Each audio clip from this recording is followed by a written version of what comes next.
Welcome.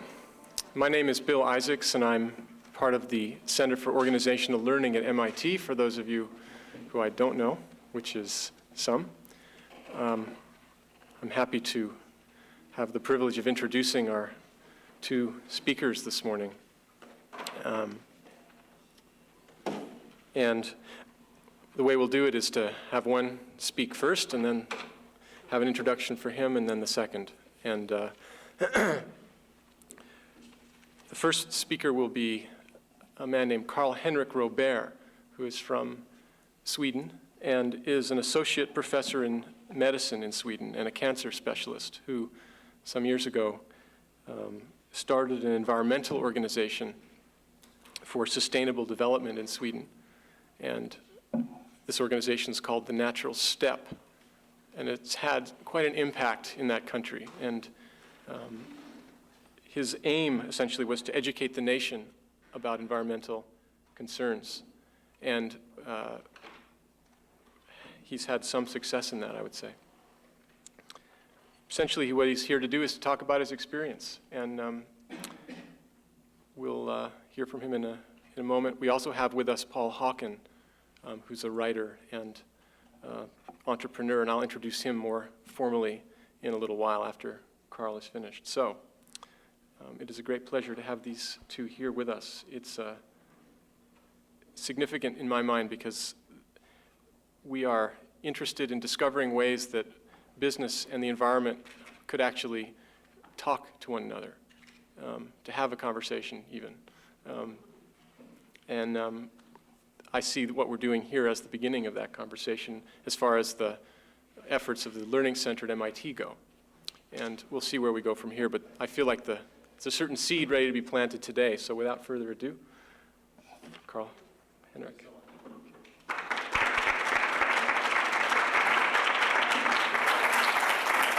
Thank you so much.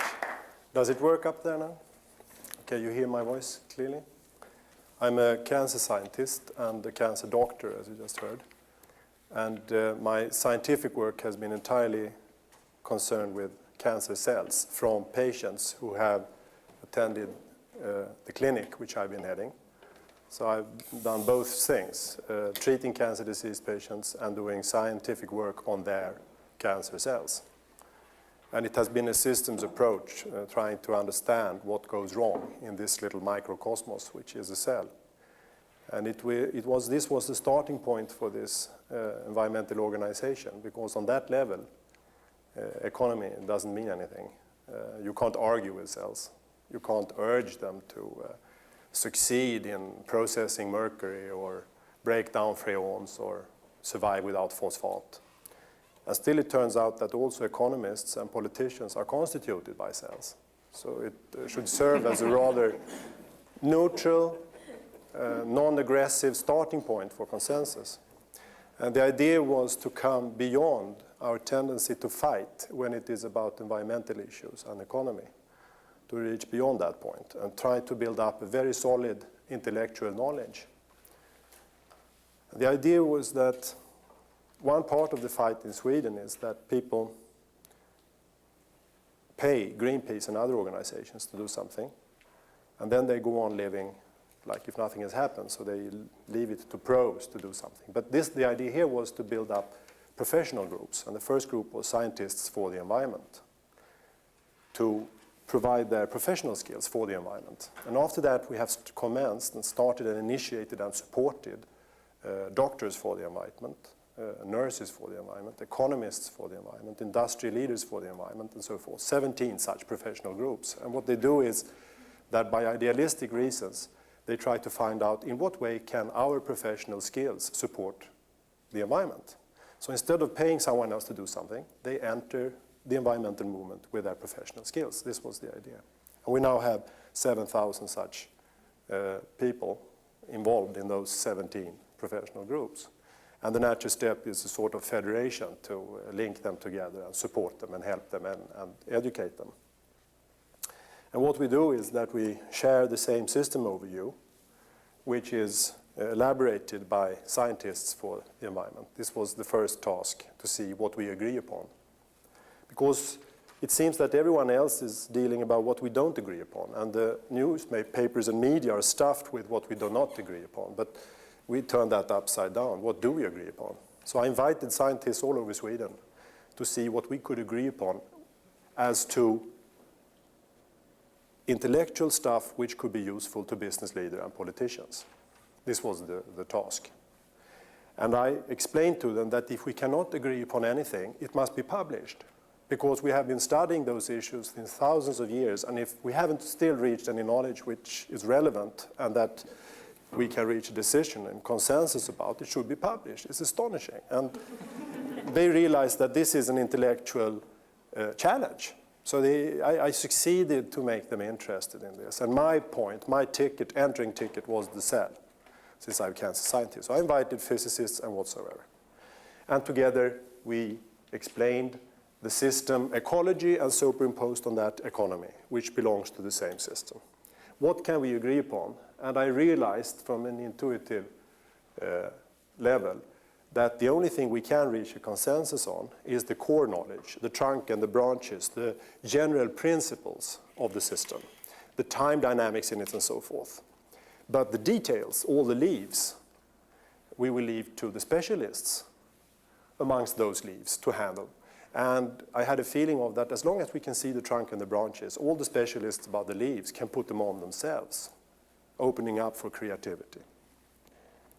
Now, all systems are constituted like that. There is a solid structure, the trunk and the branches, and there are all the details, the leaves. For instance, your brains. The human brain is exactly organized. It even looks like that. And it functions in a way that it, thank you, it uses division of labor. So that part of the brain takes care of that part takes care of that part takes care of that. And then this computer has an extraordinary capacity to communicate between those parts, particularly in females, unfortunately for me. They have it easier to comprehend the whole system in the same time. Therefore, they are also more worried about the environment than males are all over the world, because they can take in more knowledge in the same time without losing track of the whole. And we know why from a neurological reason too. Now, the point is that in spite of that, we are geniuses when it is about to handle complex systems as individuals. Even the males are geniuses in comparison with the most complex computer we have. It's a silly toy in comparison with this computer when it is about handling complexity. In spite of that, we behave like idiots together, which is very sad. And the reason is that we do the same as the brain. We implement division of labor, but we find it much more difficult to communicate between one another than it is within one genius parts of the brain to communicate with one another. And the other part, which I think is much more important, is that we very often get very sloppy about the trunk and the branches. So an organization generally don't train about what is the solid structure of our purpose. Why do we exist? What is it we want to do? What are the non-negotiable parts of the structure this company or this local authority is supposed to handle? On the other hand, here we find the challenge, because if a company or an organization or a team starts really hard to train about the solid structures, and then they do division of labor, an organization can become more intelligent than the individual players, because a lot of people together master more skills and competence than any individual. One example of that is that when the Americans wanted to go to the moon, they collected metallurgy specialists, fuel specialists, computer specialists, astronomists, whatever, and they trained over the same non-negotiable structure of the system. And they had exactly the same view of it, that the moon existed. For instance, the people who thought that it was some kind of psychological projection were not invited into that particular group. And they had exactly the same idea of all that, and they trained over the same solid structure. And after a while, this team could go run an electric car on the moon, which is a project so complex that no single human brain can comprehend or achieve that result. Our problem is that we can't run electric cars here where we live, and where the socio-economical benefit would be so much greater than to have it on the moon. And the reason is that we haven't done this. We haven't try to study what is non-negotiable in the system that we are in charge of, so to speak. So we have to move into a new house. Ecology means the knowledge about the house. And since you are geniuses as individuals, but have a tendency to become dumb together, like all humans, particularly if the group is too large, we have to ask you as individuals, how do you run a project like that, moving into a new house? A sustainable one this time. And you all do the same. You know that there were a lot of measures, thousands of small details that must be done to fulfill this. But you start to organize it immediately. And you have in your head, you have the time axis for the project. And let's say that you and your husband or you and your wife has got a new job, and it will be in Washington. And you are going to start your new job in 3 years from now. You know that there is a history, having given you a certain economy and a few other things, furniture and whatever, which will be implemented into the new house living. You have a present year with telephone calls to banks, people selling houses, whatever. And then when the project is completed, your brains immediately, without any plan, identify 4 non-negotiable branches. The trunk is the project of moving to the new house. And the 4 branches are as non-negotiable, solid. The first is that the house must be in the neighborhood of Washington, close enough for both to travel to their jobs. This is the geographical one. The second one is that you must be able to afford the new house living, non-negotiable. The third is that it must fulfill the functions of your family if you are alone or 5 kids and whatever, and there are more such things. And the fourth is that it must fulfill certain minimal criteria of house standard. Now you arrange thousands of things to converge into the fulfillment of all 4 branches. So you put on the leaves without violating any of the major rules, and you do that automatically. Your computers function just like that. You even find it easy, particularly females, to move to a new house. Now, you do this so skillfully that it never happens that you only fulfill 3 of those, because non-negotiable system conditions must be fulfilled, all of them. It doesn't happen that someone ends up in Florida trying to figure out how things could go so wrong, or move into a house without a roof and so forth. So you arrange the project so that it converges into that. And now the task is for the scientists for the environment to see if this project can be defined in the same way. Could we identify some major principles which are non-negotiable for sustainability, and then train over those and see to that companies, local authorities and whatever do the same. Put on all the details so that they don't violate the overall rules. Now we must face what Earth is. It's a closed system with regard to matter. And you know, what we do is that we invite the heads of companies and heads of local authorities together with middle managers, and we train them 1 full day, and then they have a course book, and then we train them for 2 more days, heads of major big companies of Sweden, international ones, like IKEA and Electrolux and so forth. So they take this course together with their major heads, and after that they are trained to train their employees. So the trainer goes home and trains their employees. And this is what they are trained with. This is the training material for the heads. And they have the same pictures that I'm showing you now when they train their employees. So I don't show you this to teach you anything. I show you this to give you the pedagogics of what the heads of Swedish companies and local authorities get. And then when they go home, they find it a little bit embarrassing in the beginning to talk about thermodynamics and cellular biology because they have forgotten in school. And 1 day a book and 2 more days is a little bit little in the beginning. So they then have a video to make the lecture, and then they have a training material with problems for their employees. So the employees are going to solve problems together based on the system thinking, that project, which I just described, moving into the new house. How do you do it in business? And then there also, and all that is on the trunk and the branches. And then we have also written an encyclopedia about the leaves. So scientists for the environment have also written an encyclopedia for those teachers, so they can go home and look up all the leaves in the tree as well. And this is written based on the system conditions. I think that will do so far. We just tell them about thermodynamics in this closed system, which enters energy and what energy can do in it. And we have a metaphor, elves, putting down in a big box with walls around it. And you have all the natural resources in the box. And you put them down and you close it and you isolate it and you ask the business leaders, what do you think would happen in the box? And they start to think. And then you ask, how many of you dare to open it after 2,000 years and look down into what it would look like? And they get an intuitive feeling that it doesn't gain weight, nor does it lose weight, but its contents is a bloody mess of no value. They understand that, and they can work their minds to it, because they understand when they have eaten the seeds on the fields, they have. When they have used the forest, they have, because the sun doesn't allow any more forest.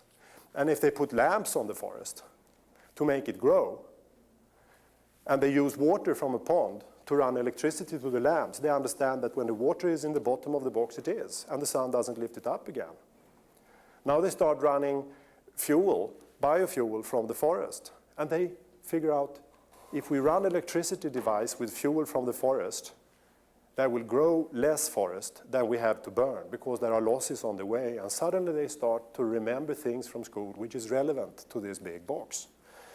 And in their eyes, in the eyes of the elves in the box, they would experience all this as bills, materialistic bills, as disperse, worthless matter, because everything has a tendency to disperse. And at the beginning, we don't talk about that as a second law of thermodynamics. We just give them a lot of examples of why they tidy up on Fridays, because, you know, a mess has a tendency to appear spontaneously. And this is why they have to polish their car to prevent it from dispersing, but no matter how they polish, it will eventually spread into a cloud of rust. And they know that. It's just a matter of time. However, nothing disappears, and this is news to most of them, including the major politicians in the Swedish parliament. They think that things disappear. They think that when a gasoline tank is empty, the gas has disappeared. And you have to take some time to tell them that their realization or comprehension of the world or reality is due to the fact that it disperses. So every atom in the gasoline is still there, but in a dispersed problem sort of shape, you know, as a bill to be paid. Dispersed junk instead of concentrated structured value. So they understand after this, after having given them enough metaphors, that the only thing that can be produced or consumed is values or quality. And quality is always constituted by concentration and structure, which can be measured in exergy analysis and information value analysis. And since matter and energy cannot disappear, you can regard the company as a box. What comes in must go out. Do we consume more quality regarded as concentration and structure than we allow to rebuild, either by ourselves or together with nature? Because it's the whole box we look at.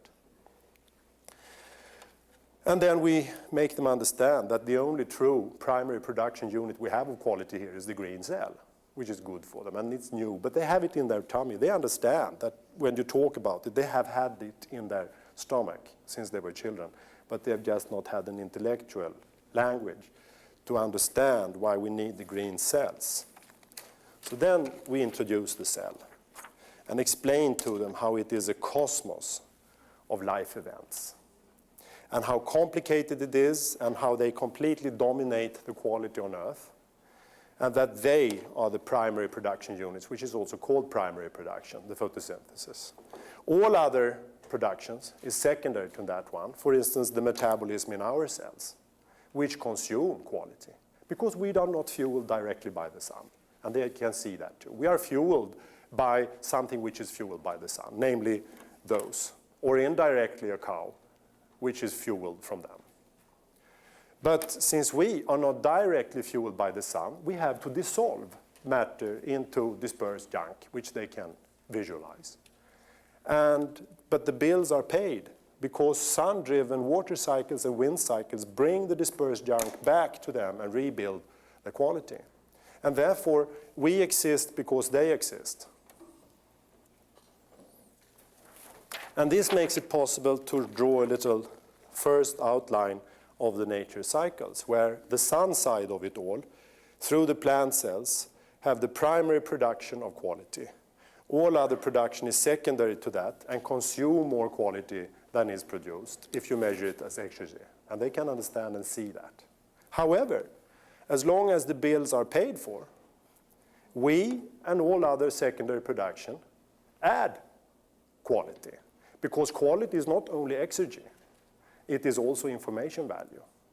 So as long as our bills are paid for by the plant cells, we add value to nature and don't have to look upon ourselves as a burden to it all. And this is good for them too.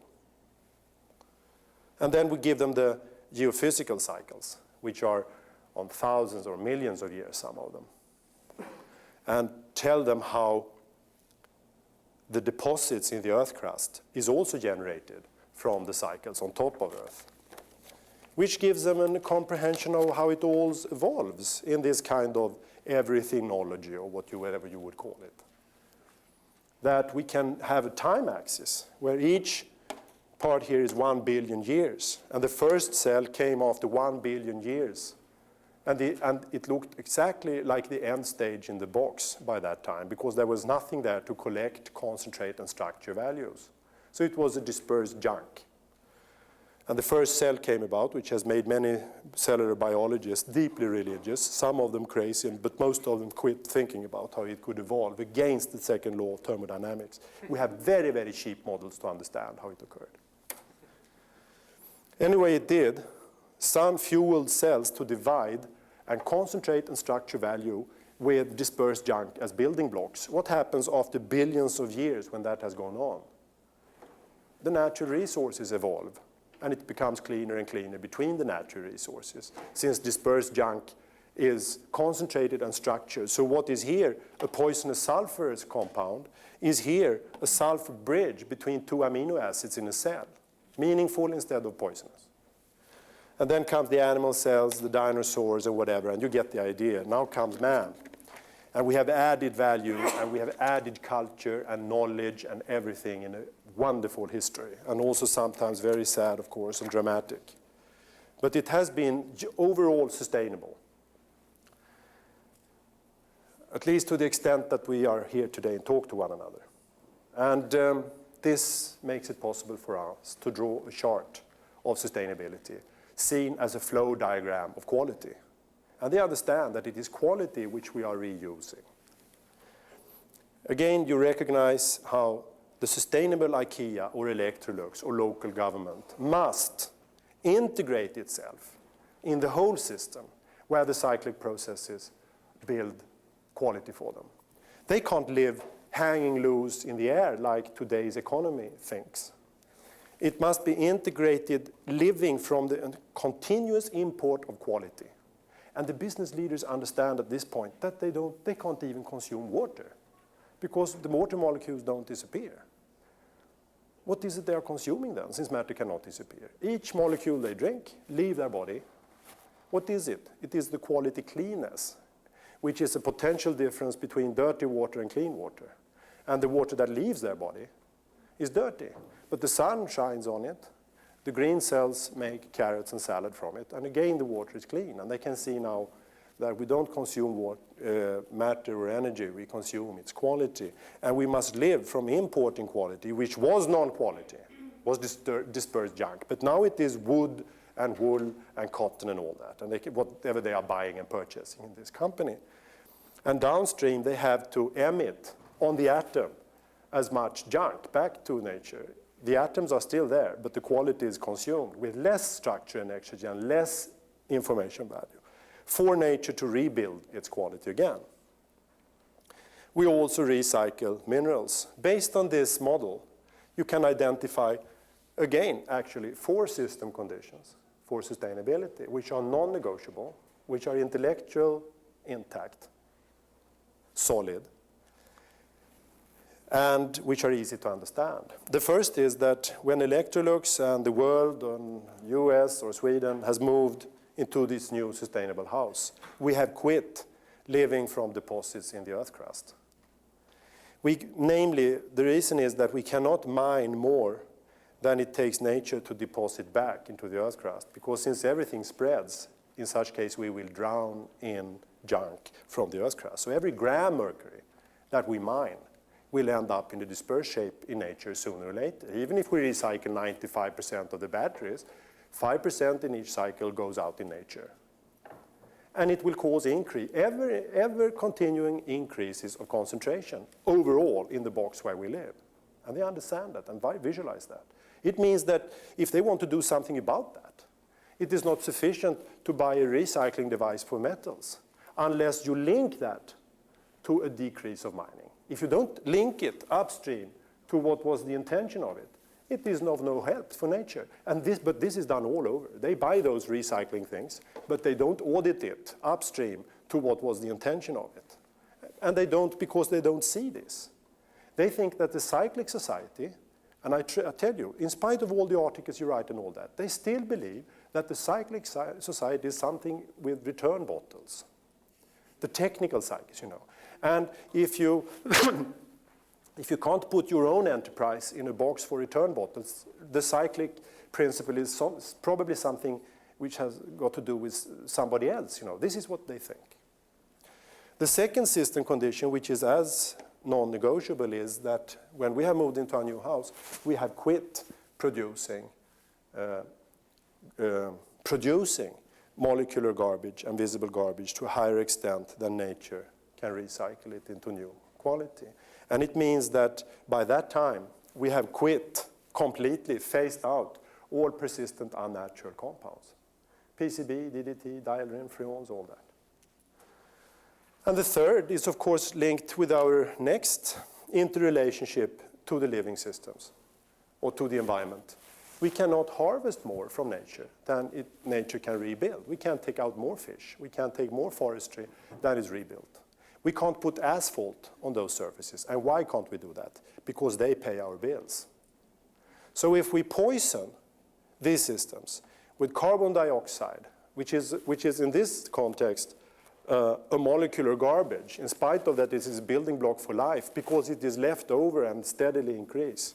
If we continue to do also with sulfurous compounds, phosphates, heavy metals, freons, PCB, DDT, dieldrins, anti-flammables, at the same time as we take away the productive surfaces physically that pay the bills for us, they can see how we are destroying the branch we are sitting on from several positions in the same time.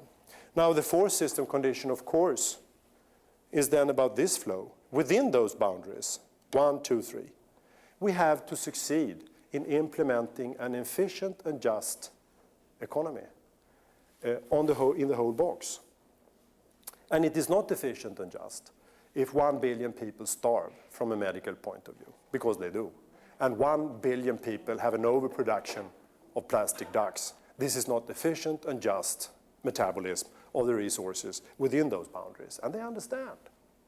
They would rather earn money from doing something good for people with as few resources as possible than doing bad things with a lot of resources and still feel that they are going to work and earn money from it. And there's no problem to explain this. They don't refuse at this point either, surprising as this might be. However, our present unsustainable society functions like this. We violate all those conditions, which leads to an ever-increasing buildup of garbage and molecular garbage. And there are 10 times more molecular garbage than visible garbage.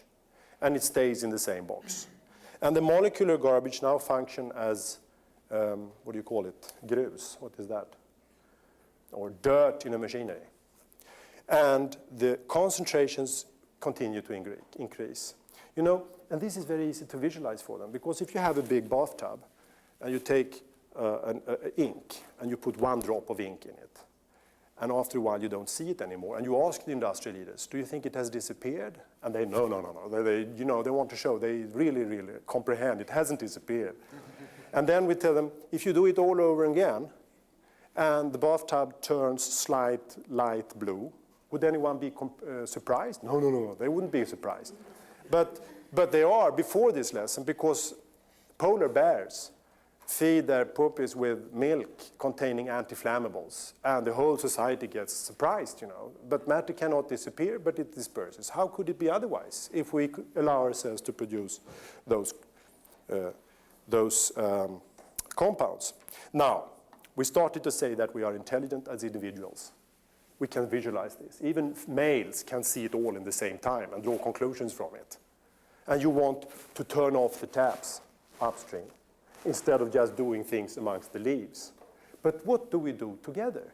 This is so simple for a single brain, but what do we do together? We send out scientists with malish blinders amongst the leaves, and the society asks them the same stupid question over and over again. Is the threshold for damage already exceeded for your molecule? And the greenhouse specialists, the carbon dioxide, specialists say, yes, some of them. The greenhouse effect is already here, and the ice storms of Florida and the ever-increasing amplitudes of hurricanes tell us this. And the other scientists, no. We can still take much more of carbon dioxide. And then we ask the same question to cadmium specialists. Have the threshold for kidney disease in people already happened? And some of them say, for instance, the people in Belgium, the scientists there say yes. And the Swedish scientists say, no, it's probably something else. While it all is increasing, since the cyclic principle does not work due to violation of the fourth principle. If a single individual would be that dumb, it would be like a housewife named Moder Svea. Moder Svea is a name for Sweden, and we call this housewife extremely silly housewife, Moder Svea in this case. She comes home to a flooded kitchen, and there is not one tap on, 4 taps. And therefore, the water cannot go in the cyclic system because it can't take the time, this overflooding. So it goes down and goes down to the floor. So her kitchen is flooded. What does she do in this situation? You know what you would do, all of you. You turn them off upstream, but she doesn't. She's too dumb. She stands like this.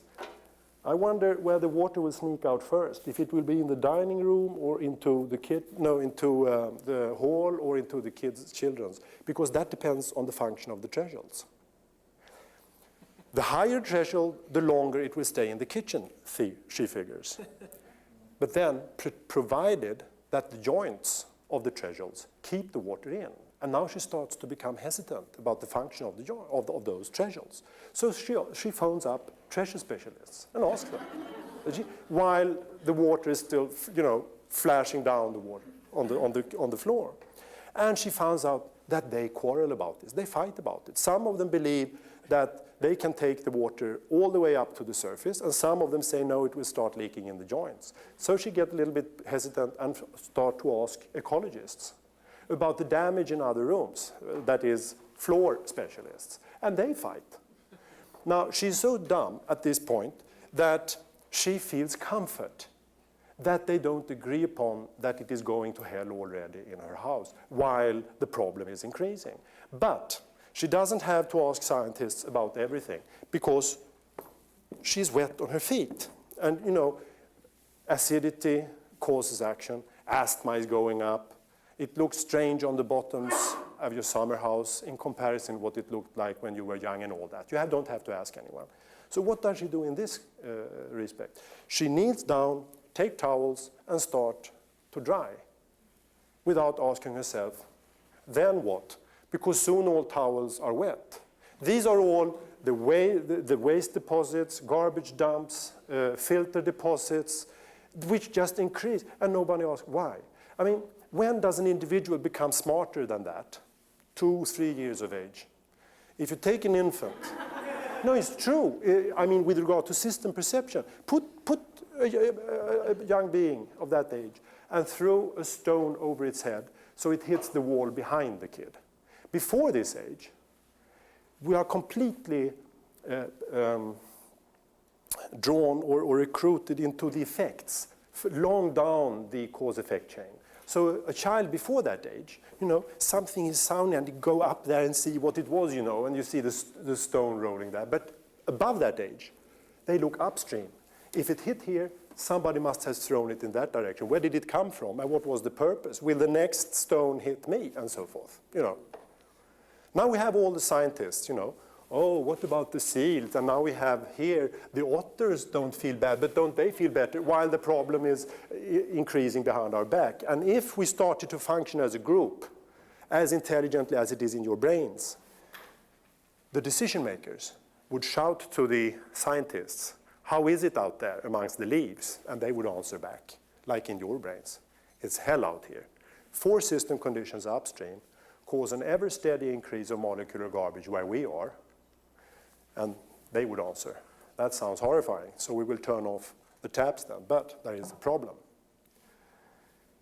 Due to the economical system, we need to know what is most dangerous so that we can do the right thing in the right moment. And they would answer, the worst thing is that we are fighting all the time about that. And then the decision makers would be even more worried to turn off the taps because there is no security in the system. They're out of control. So what we do is that we train those good examples, listening to us, those companies, to become good examples. And we coach them by helping them to merge ecology and economics. And we do it by helping them to apply the 4 system conditions in a checklist for whatever they do. All measures must be checked upstream to the very source of the problem. However, how else could they reach this level?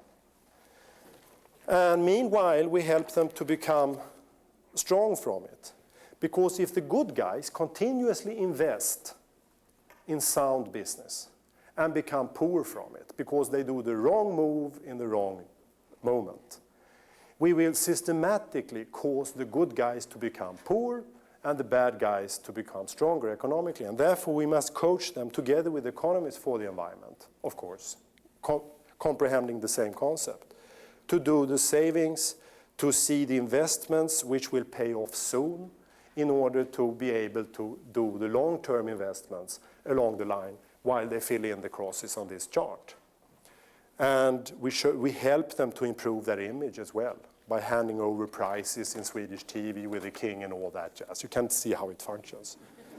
And then we put ecology and economy together in exactly the same chart so that the business leader up there, when he does his short-term measures, see to that they don't violate his possibility to reach a full integration in those 4 system conditions. Now, I would like to 40 minutes in 2 minutes. I'm just going to repeat what I've said, and then we have an open discussion. Because I would like to repeat it so you have the whole image of the whole lesson on one single chart. Nature functions like a big quality machine, we tell them, where the green cell is the primary production unit, and the animal cell consumes the exergy quality, but it is reprocessed back into new quality. And this part of the diagram is sun-driven. Integrated in this is the progressive business leader's business or enterprise in a few years, living from a continuous import of quality from nature and export back of non-quality. And he tries to save quality by recycling as much as possible, but a lot of other things along those lines of the 4 system conditions. But we do not only recycle what we get from nature, we recycle minerals from the earth crust as well.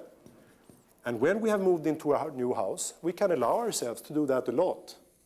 But we must be extremely cautious so that we don't let too much rust away of metals and other things from the earth crust, because the redeposit is so slow.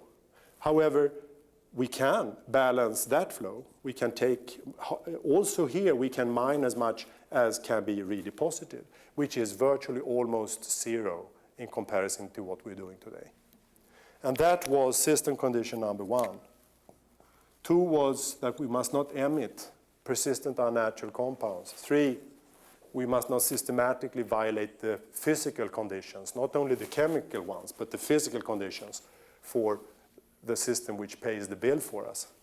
And within these boundaries, we must succeed to implement an ever-increasing efficiency in a just economy and relate the efficiency to true human needs, which includes the rest of the nature. And they get the idea at this point. We don't do that. We violate them all. And therefore, we must undertake measures to change that. And I will finish off by just giving you one example how it functions. One concrete model. I overheard an economist and an ecologist at a local authority, both having had this exercise for 3 days with an interval for book studies in between. And they appeared as an intelligent team, using the same solid structure when they talked to one another. And this is how it sounded like. This is also part of my new book now coming in September. This is one of the examples. The ecologist. We have started to design a new, what do you call those heating devices? Heating plants for a local authority, a distant heating plant where you can provide heat to the houses. What do you call it? Energy plant. Heating plant. Distant heating plant. Oh, I see. But we can, all right, but we can increase efficiency tremendously by using them, and you can use biofuel and whatever. But you'll just see how it sounds. We have started to project such a thing being run on nature gas, the ecologists say. And the economists say, which they always do, why? And he looked skeptical, you know, and I got a little bit afraid. God, hasn't he understood anything? But he says the following: doesn't nature gas come from the Earth's crust? Doesn't that violate system condition number 1? Is there any future in it? And the ecologists say, yeah, we have thought about that. So already at the planning stage, we are going to build it today, making it possible to convert it to biofuel later on, he says. So it's just one of the crosses along this line, which is exactly how you should use it. But the economist goes on and say, why couldn't you skip the nature gas then and go directly to biofuel? And the ecologists say, well, you economists always get so damn annoyed when we suggest that because the prices for biofuel is much higher than nature gas in Sweden today. And the economists say, for how long, considering this? Because this is like a funnel.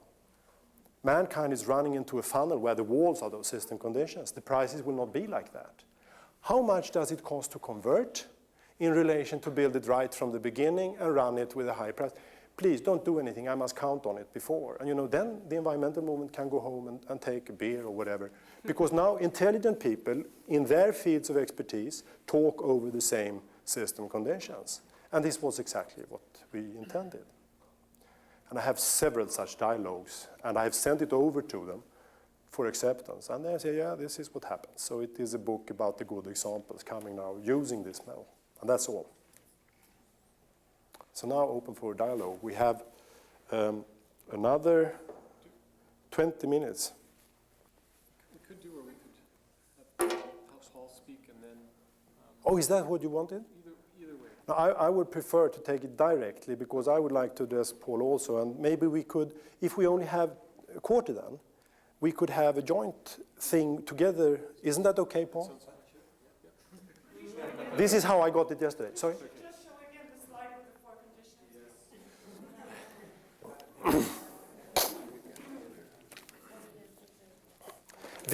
This is not how they are defined. This is an interpretation of the 4 system conditions to any entrepreneur or company in a checklist.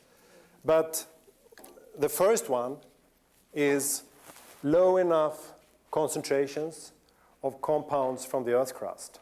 This is an absolute non-negotiable rule for nature. The second is low enough concentrations of persistent unnatural compounds. The third is maintained productivity and diversity of nature. And the fourth is just and efficient economy or metabolism of resources, energy and all other resources. And this is how they can check themselves to fulfillment of integration in the cycles of nature. However, if you recall, the index systems, the life cycle analysis, are stuffed with what is allergenic, toxic, bioaccumulative, and whatever, which is only an index system of trying to figure out today's impact in the system. But it doesn't give you any security whatsoever in the changing process. So you're not in control if you live from life cycle analysis. However, if you combine life cycle analysis and such monitor systems with this, it is good. And this is one of the advantages with it.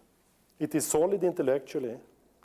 You can audit yourself mathematically towards fulfillment of the 4 system conditions, which we do together with scientists for the environment. And it is easy and attractive to learn. It's easy to understand.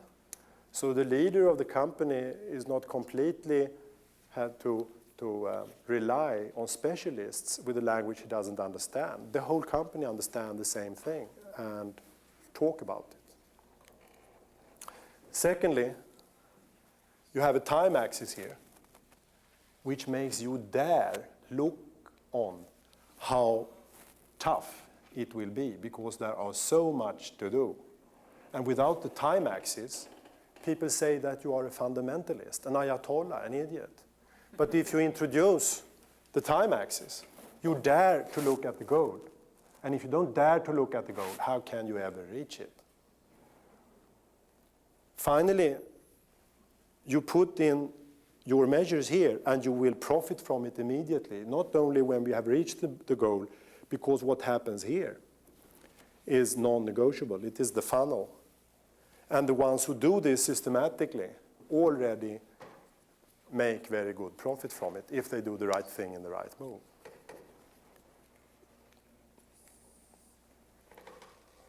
It's also a wonderful way of communicating to your customers. Do you remember that we promised to do this? Look, here we've done it. Now we are doing this. Next year we are going to do this. And some of these companies use it directly as a marketing device. This is all we are going to do. We are going to integrate the whole business into the cycles of nature. This is what we've already done. This is what we're doing. And then people feel those we want to support. Because no one is so dumb that he thinks that it can be done with one leap overnight, you know. I'm interested in the auditing.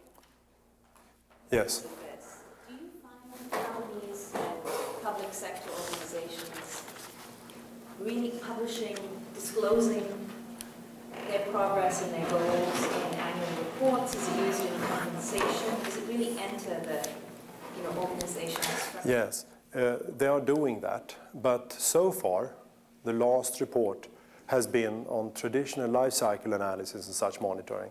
But that is now more and more abandoned by the companies we are working with. They are now using this for auditing. So I hope that they will start publishing that too, but it's too early. It will be next year, the first chance of that. Swedish McDonald's, IKEA, Electrolux, those companies, 20 of those. I'm wondering if you could give us some examples of how the third and fourth principles apply to the business. Yeah, okay. ICA is the biggest, I mean, right, plain down, the first example was local authority. This is ICA, this is the largest supermarket chain in Sweden.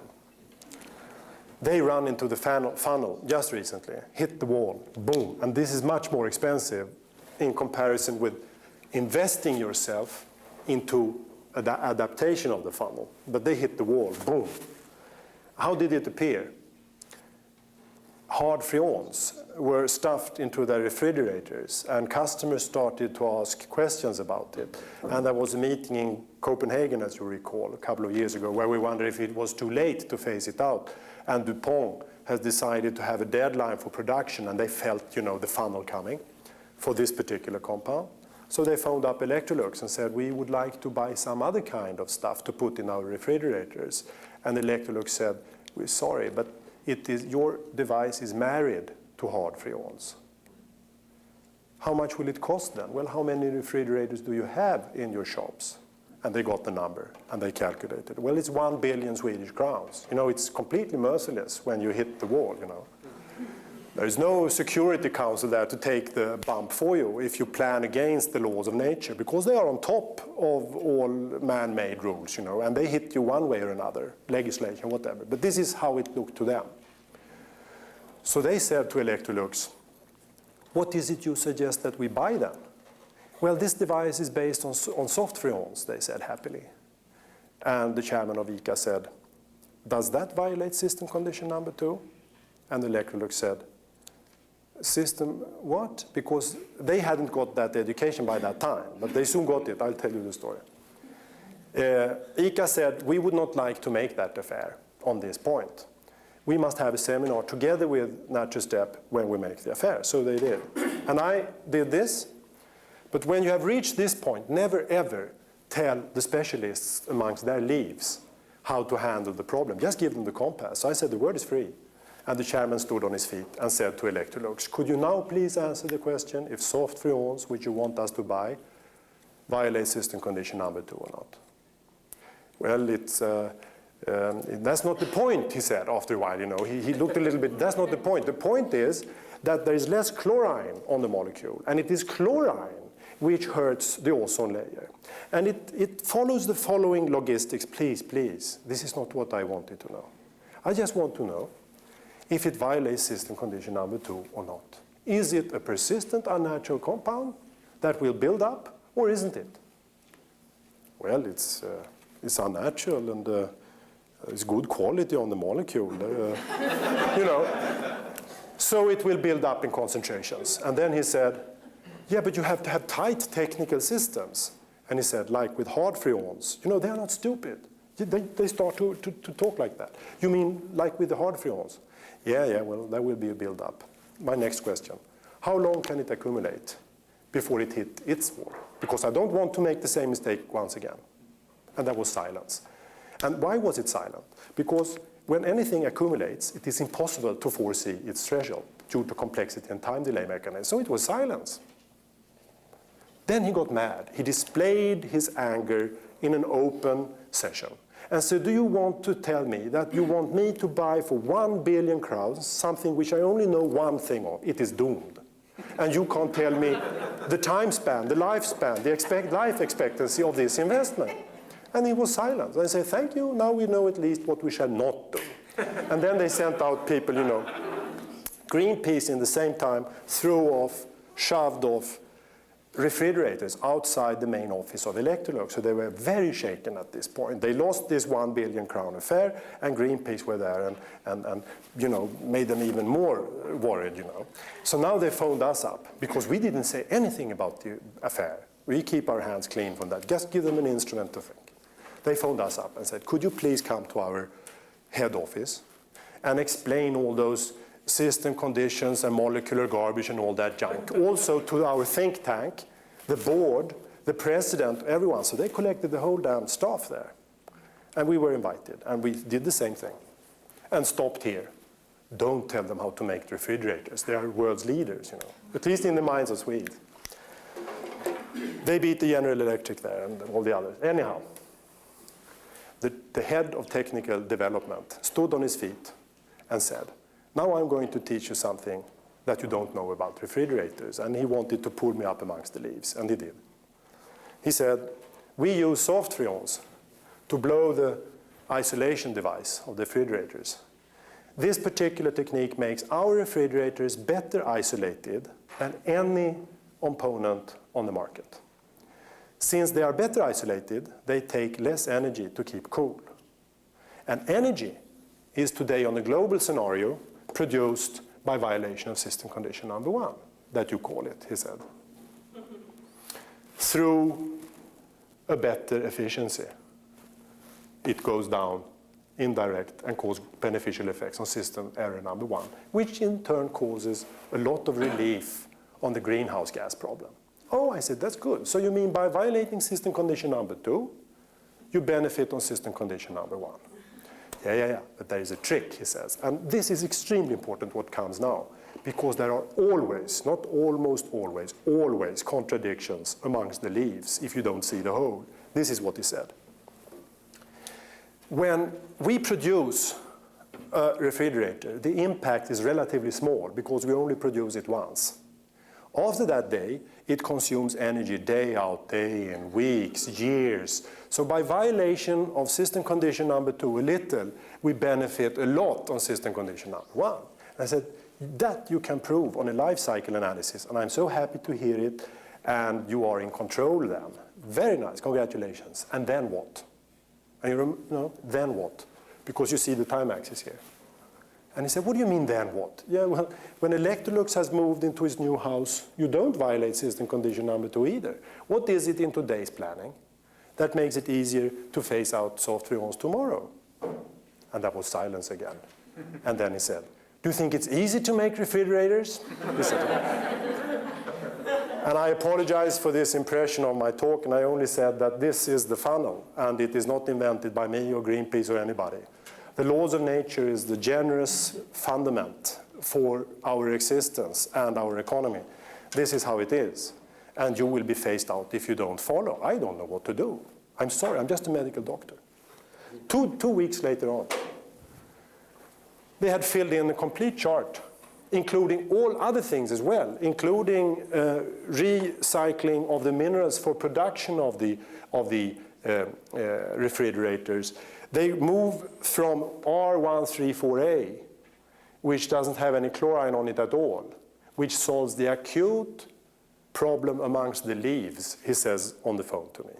But it still violates system condition number 2. But it functions as one of those crosses because it fits the same technology as propan-butan, which is a solution of tomorrow's Electrolux. Now you probably want to know, he said to me, why we don't move to propan-butan immediately. But the reason is that it is explosive. And if we apply the wrong technology and it explodes in the face of the customer, we haven't speeded up this process, as you might well understand. And I told them, if you put that in advertisements, tell the Swedish public that you are going through R134A to propan-butan solutions, you will get our prize.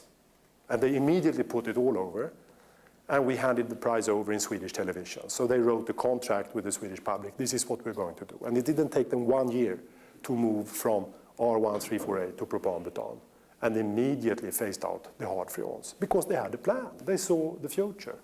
And they could move down from the leaves and enter the trunk and the branches. You know. But I have a whole book of those examples and those dialogues and whatever. Somebody must help me now because, yes, I have, according to my watch, 3 minutes, short questions and short answers. You are the first person to talk about exergy within the social construct that I've heard at MIT. And I've been going to these kinds of things because I'm interested in the environment, I'm interested in the economy for years. I heard Robert Costanza of the International Society for Ecological Economics a couple of weeks ago talking to the Department of Environmental and Civil Engineering. And when I asked him about exergetics, he didn't want to talk about it, evidently because he thought it was above the heads of the people. So I am really happy, ecstatic, finally seeing someone talking not only about exergetics, but also information quality, because I think these are 2 concepts that we in the United States are oblivious to and we need to know about. These are the ways that we're going to be. That's a very nice thing to say. But you know, those people at Electrolux and whatever, they know a lot more about thermodynamics and exergy than I do. But the point is, they have never drawn the conclusion what happened when you merges that with biology, economy, and the social structure. And it is the merging business which we can only do in a transdisciplinary approach. I guess my question is kind of the same thing for my interest, and that is some reflection on what the society has to be like to be ready for your ideas. Because I think that we're a long way away in America. Yeah. When it is a very, very important question, because when Electrolux has reached this point, the whole society as such must also reach it, which in turn influences Electrolux. So it is very good for Electrolux to know what does the society look like when the whole society has fulfilled it. And it looks like this. I've just drew, now I only have half a minute. Here we have the main office. What do you call that? Main office of a HQ, headquarters, sorry. Yeah, headquarters. Or a main city, or whatever, you know, a central staff. And then in tomorrow's society, it sells its concept, if it likes to, export to China, making refrigerators according to the Electrolux model. And China does not mind to make it. They take old refrigerators and make new ones from it on spot, and they benefit from it on a local ground. They earn money from it, and they sell the concept. And they check with modern information technology, quality and everything. Because at the time when the whole society fulfills this, there is no way that we continue with fossil fuels, of course. Now, how is the surface to produce only the private cars today with energy if we go, for instance, to biofuel? Well, in Sweden, the total sum of agricultural surface will not do, even for the private cars. So there will be heavy changes along that line. Herman Daly has told a joke about it, to remember this society. McDonald's does like this already, and now they are really improving on it. They have that concept, you know, you buy a hamburger, they don't export them frozen from Washington or something. They have the local deals everywhere. Anyhow, Herman Daly says, the Americans love cookies and import them from Denmark. The Danish people love cookies and import them from USA. Why don't they switch recipes? And this is an exchange of recipes society that we are entering, if we are managing to do this in an attractive way, which is system condition number 4. What is it about Sweden that makes it right for these ideas to grow? It seems to me that it's not just this, but Yeah. First of all, I think they have built up a sort of tradition of consensus. It is possible for enemies to enter a room and find out together what are the mutual standpoint for the two enemies. We have a certain, I think, skills for doing that. We are writing now scientific consensus documents on that basis and draw conclusions of energy, agricultural systems, metal flows of society and whatsoever.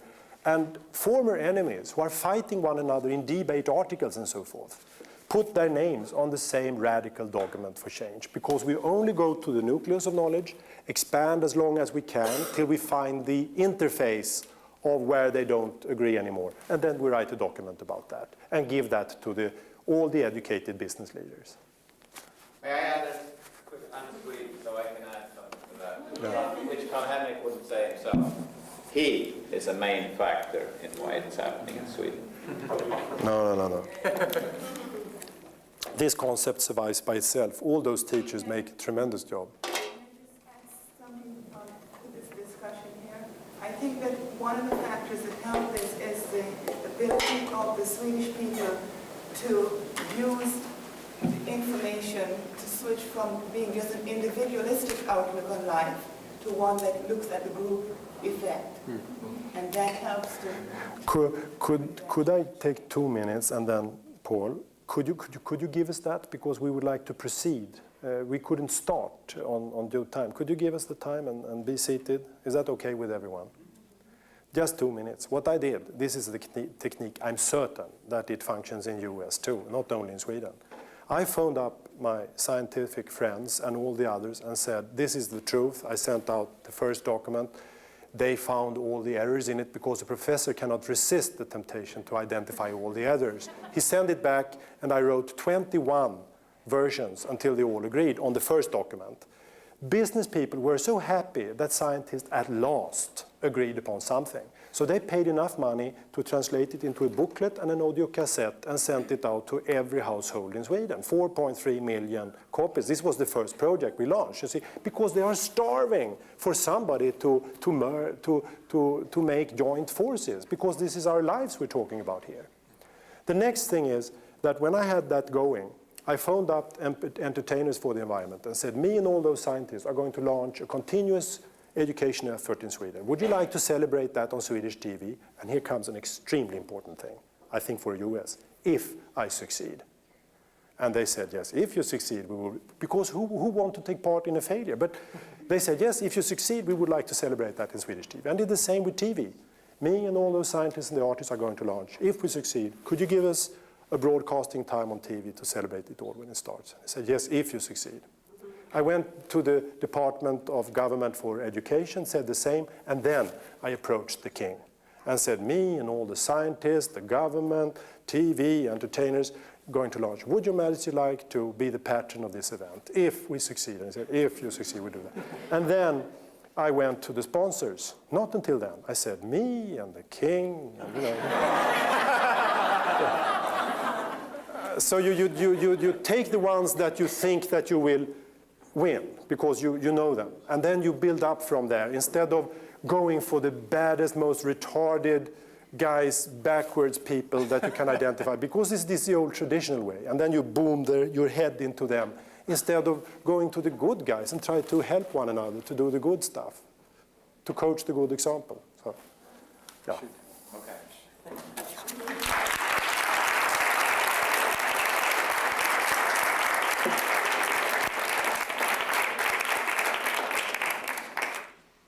Thank you very much. Our next speaker is Paul Hawken, who I think you'll find will follow very beautifully what we've just heard.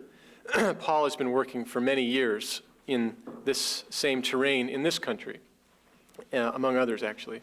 He is the author of a book called The Ecology of Commerce, as well as 3 others. He's produced a PBS television series. He's started several businesses, including a company called Smith & Hawken, which he was wise enough, or maybe not so wise, to become the CEO of for a number of years, and is quite accomplished in a range of different things. I'm very happy to welcome you here. And as was said, we will follow the laws of nature and go use as much time after when we were planning to end as we took when we started. So,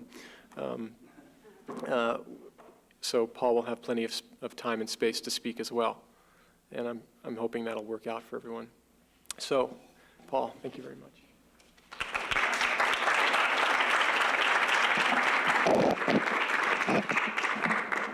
Is this going to be okay for you up there? Okay, fine, thanks. No, if it's okay for everybody. Thank you. This is the first time I've heard Karl-Henrik Robèrt speak. So, and you're going to notice some overlap. And one of the things that inspires me is that he did a 3-day lecture in an hour. And since I'm at MIT, I'm assuming you're real smart. And so we're going to fly today. And then you can just say stop when I'm going too fast. But I don't get to spend much time with you. It's nice to see you, too, because I'm very intimidated about coming to MIT because I expected a room full of people to look differently. First, it would be mostly men, so it's nice to see women here. But also, it's nice to see really human faces, which they always are in the end anyway. But I want to talk about, instead of engineers, I want to talk about this dialogue that Karl-Henrik mentioned that has not really occurred, is not well developed in this culture particularly, which is the dialogue between the 2 great systems that dominate our lives, which are natural systems and commercial systems. And that is why the book is called The Ecology of Commerce, and which is what I'm going to talk about today. There is no such thing, of course, which seemed like a worthy topic to address. And from my experience, it didn't come from a cancer cell. It really came from a small business experience, which is trying for really over 20 years to do some of the things that Karl-Henrik talked about, and really coming up against repeated systemic obstacles in business itself that really prohibited, if not inhibited, my ability to be, if you will, an environmental company. And it came to a head, I think, when we won the Council on Economic Priority Stewardship Award, Environmental Stewardship Award. It's the first time a small company had been given that award.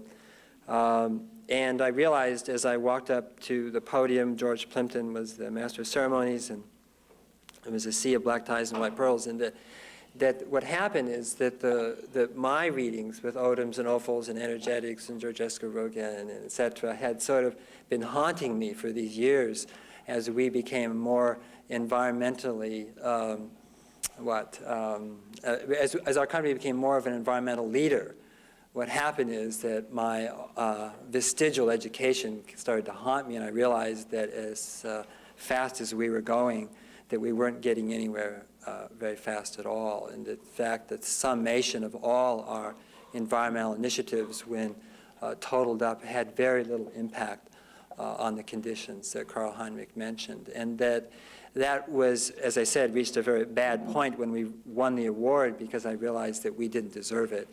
And the good news was that nobody else deserved it either, so I accepted it. But I had already actually sold, if you will, or the idea of the Ecology of Commerce to my publisher, which was very much a good news type of book about what we could do as businesses. And then after that, I went back to my publisher and said, I can't really write this book. And I wanted to write something else. And which I did. And what I wanted to write about and what I want to talk about is really the idea of design. It seemed to me at that point when I realized that if you took the best practices of the best companies in, and I'm going to speak of the United States now because I'm more familiar with those companies, but if you took those practices or take them today and then you overlay them over the other 80 to 100 million businesses in the world, and there's a lot of companies in the world, most of them small, of course, but if you overlay them, that the fact of the matter is that the rate of environmental degradation, the rate of natural resource depletion, the rate of dispersal of molecular garbage is really not going to diminish greatly at all. And that is, it's not going to have a big impact on our movement to environmental hell in this culture. So it seemed to me that the good news was that we didn't have a management problem after all.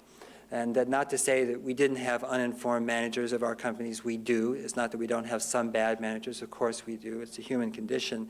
But it seemed to me that what we had was really a perception and a design problem in business. And that we didn't have the design tools to look at the problem together.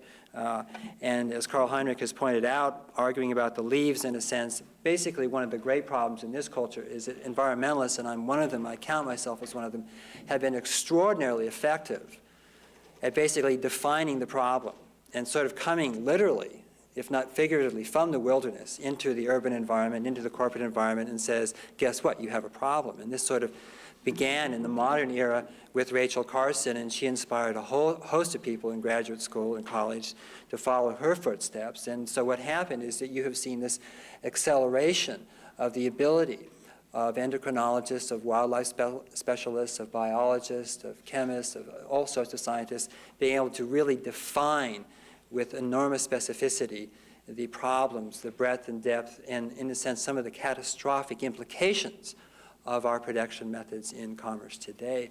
The problem with that is that as environmentalists, we have raised money by scaring the wits out of people with our mass mailings and so forth. And in the process, not only have polarized people, produced an adversarial relationship, but we haven't really come and said, by the way, which is true, that in these problems are some elegant design solutions. That is to say that by presenting the problems in such a Chicken Little Cassandra way, we have, in a sense, caused, I think, corporations and business to sort of look away from biology as a template, as a mentor, as a design motif, if you will, leitmotif for us to, in a sense, reimagine how it is that we make and how it is that we process material. And so with that in mind, it seemed to me that, again, if we take the leaves, if you will, to use Karl-Henrik's metaphor, but if we take the adversaries in any society, whether it's a city, whether it's a corporation, whether the unions, teachers, corporate executives, we take the right wing, we take the left wing, we take Baptists and Hindus, it doesn't make any difference. But if we get those people together and we ask them what kind of world they want to live in 50 years in terms of desired outcome, their children, is it a peaceful world? How far do they have to drive to work? Do they really want to inhale pollutants or not? Do they really want to walk around as decentralized landfills with 3,000 unnatural compounds in their bones and milk? Do they really want to live this way, or would they rather live in other ways? And it's remarkable, and that is we all really agree how we want to live 50 years forward. And so if you do that and you backcast, then you have a way of really looking at the problems today and trying to come up with solutions that are consensus-based and collaborative as opposed to adversarial. So I took that upon myself, lacking that room full of disparate people, and it seemed to me that if we were going to redesign commerce in a way that was going to be work, that was practical, that was implementable, that respected the laws of natural systems, but at the same time did not throw the baby out with the bathwater, recognized that 90 plus, and I don't know what that percent is, but 90+% of what corporations and commerce does, it does very well. And it's really that last 10%, which it does very poorly indeed.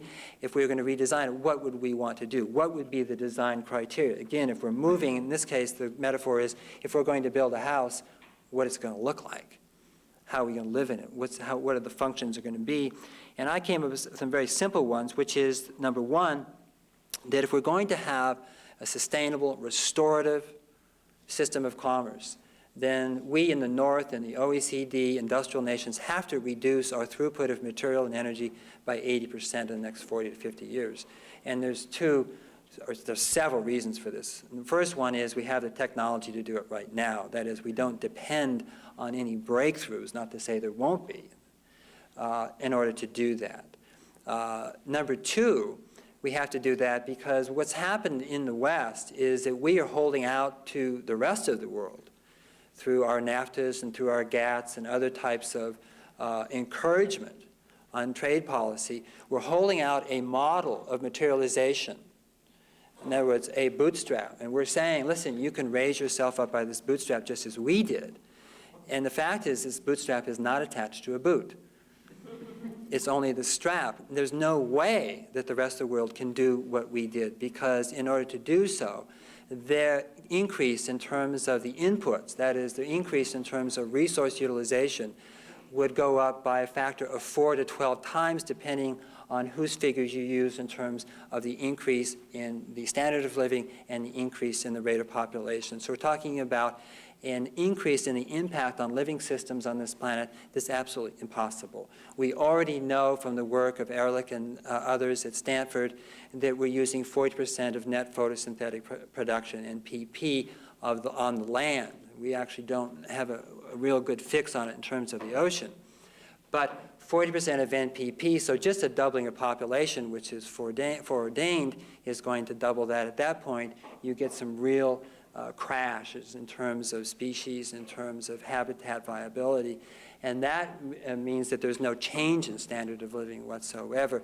If the rest of the world does change its standard of living, you're talking about 160%, a 240% utilization of sunshine, net photosynthetic production every year, which of course is impossible.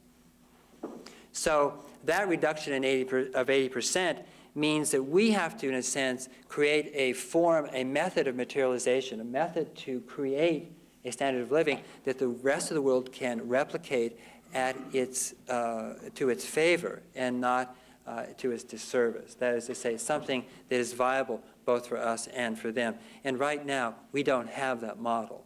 And so therefore, all our trade agreements are inherently corrupt because they're unachievable. Absolutely unachievable in terms of the stated goals for them. The next thing, though, and this is where, again, being one, would fault the environmental community, and that is, it's no good talking about reduction of throughput unless you also talk and you have a very practical and realistic way to increase the quality, level, meaning, and number of jobs worldwide. Otherwise, you're just simply exchanging one problem for another. And to me, if you're not talking about jobs, you're not talking about the environment. You're just not serious about the question. Because there's 2.5 billion workers in the world today, a third of which are either unemployed or cannot support themselves, in the marginal jobs. And there are 2 billion more workers coming into the workforce in the next 10 years. 10 years. It's this. I don't know why this isn't being talked about. And the question is, what are they going to do? So unless we have a way of reducing throughput and increasing meaningful family wage jobs here and everywhere else in the world, we're not going to solve the environmental problems. The next thing really is this word sustainability, and I'd like to just say that I will continue to use it because it's come into popular, it's the parlance of the day, but really we do not want to sustain what exists. We have degraded our living systems and natural systems too far to even countenance the idea of sustainability. We're talking about restoration. We're talking about an economics of restoration. We're talking about economics that restores and rebuilds and returns natural systems to states that they were not so long ago, certainly within the last 100, 200 years. So we're talking about restoration as a sort of an idiom as opposed to sustainability. The next thing, and I want to say this guardedly, is to respect market principles. What I mean by that, and I'd paraphrase Chesterton when he said about Christianity, but he said there's nothing wrong with Christianity, is that no one's tried it yet. And I would say the same thing about the free market, which is that we haven't really tried it out. In fact, I'd go further to say is that we haven't really tried capitalism out yet either. And capitalism is only half a loaf right now because it excludes all of natural capital in its balance sheet, in its accounting, in the way it figures cost, benefit, price, etc. So what I'm saying is, yes, let's have a capitalistic free market system, but only when it's complete. A half a system is no system at all. And so that means is that when a person goes into the marketplace, when they buy the lowest priced good, whether it's a tomato or an object, that they're doing the best for themselves economically, which is the natural tendency of human beings, for their community, for the people who produce that product, and for the environment, and for generations to come. And in other words, that we have embedded into commerce itself restoration as opposed to what we have now, which is only the rich can afford to conserve, and if you have discretionary income, you can go into a store or bread and circus or something and buy higher priced goods and you feel good about yourself, and I'm saying that's absolutely not going to work. That's fine. It's good in terms of a trailblazing effort. It's to be lauded and praised. But as an economic construction, it's absolutely elitist, and it's upside down and backwards. It has to be from the bottom up, not from the top down. So those are the criteria, and the question is, how do we do that? In other words, can we do that? Is that possible? Is this some sort of Arcadian, pipe dreaming, or have I been smoking something? And I think that these things, rather than appearing to be sort of distant visionary goals, are not only linked, but are actually much more possible and practical than the course that we're pursuing right now. So I don't see these, as I mentioned, as being opposite or in being opposition to each other, or in being opposition to a healthy, prosperous economy worldwide. Now, it seems to me that if we're going to do that, we need then design tools. We talked about what the criteria are, but what are the tools? What are we going to use? And it seems to me that's fairly obvious. Again, as Karl-Henrik mentioned, the most productive system that we can possibly imagine is negentropic. It's the green plant cell. When we study green cells, I can't say that we necessarily understand them.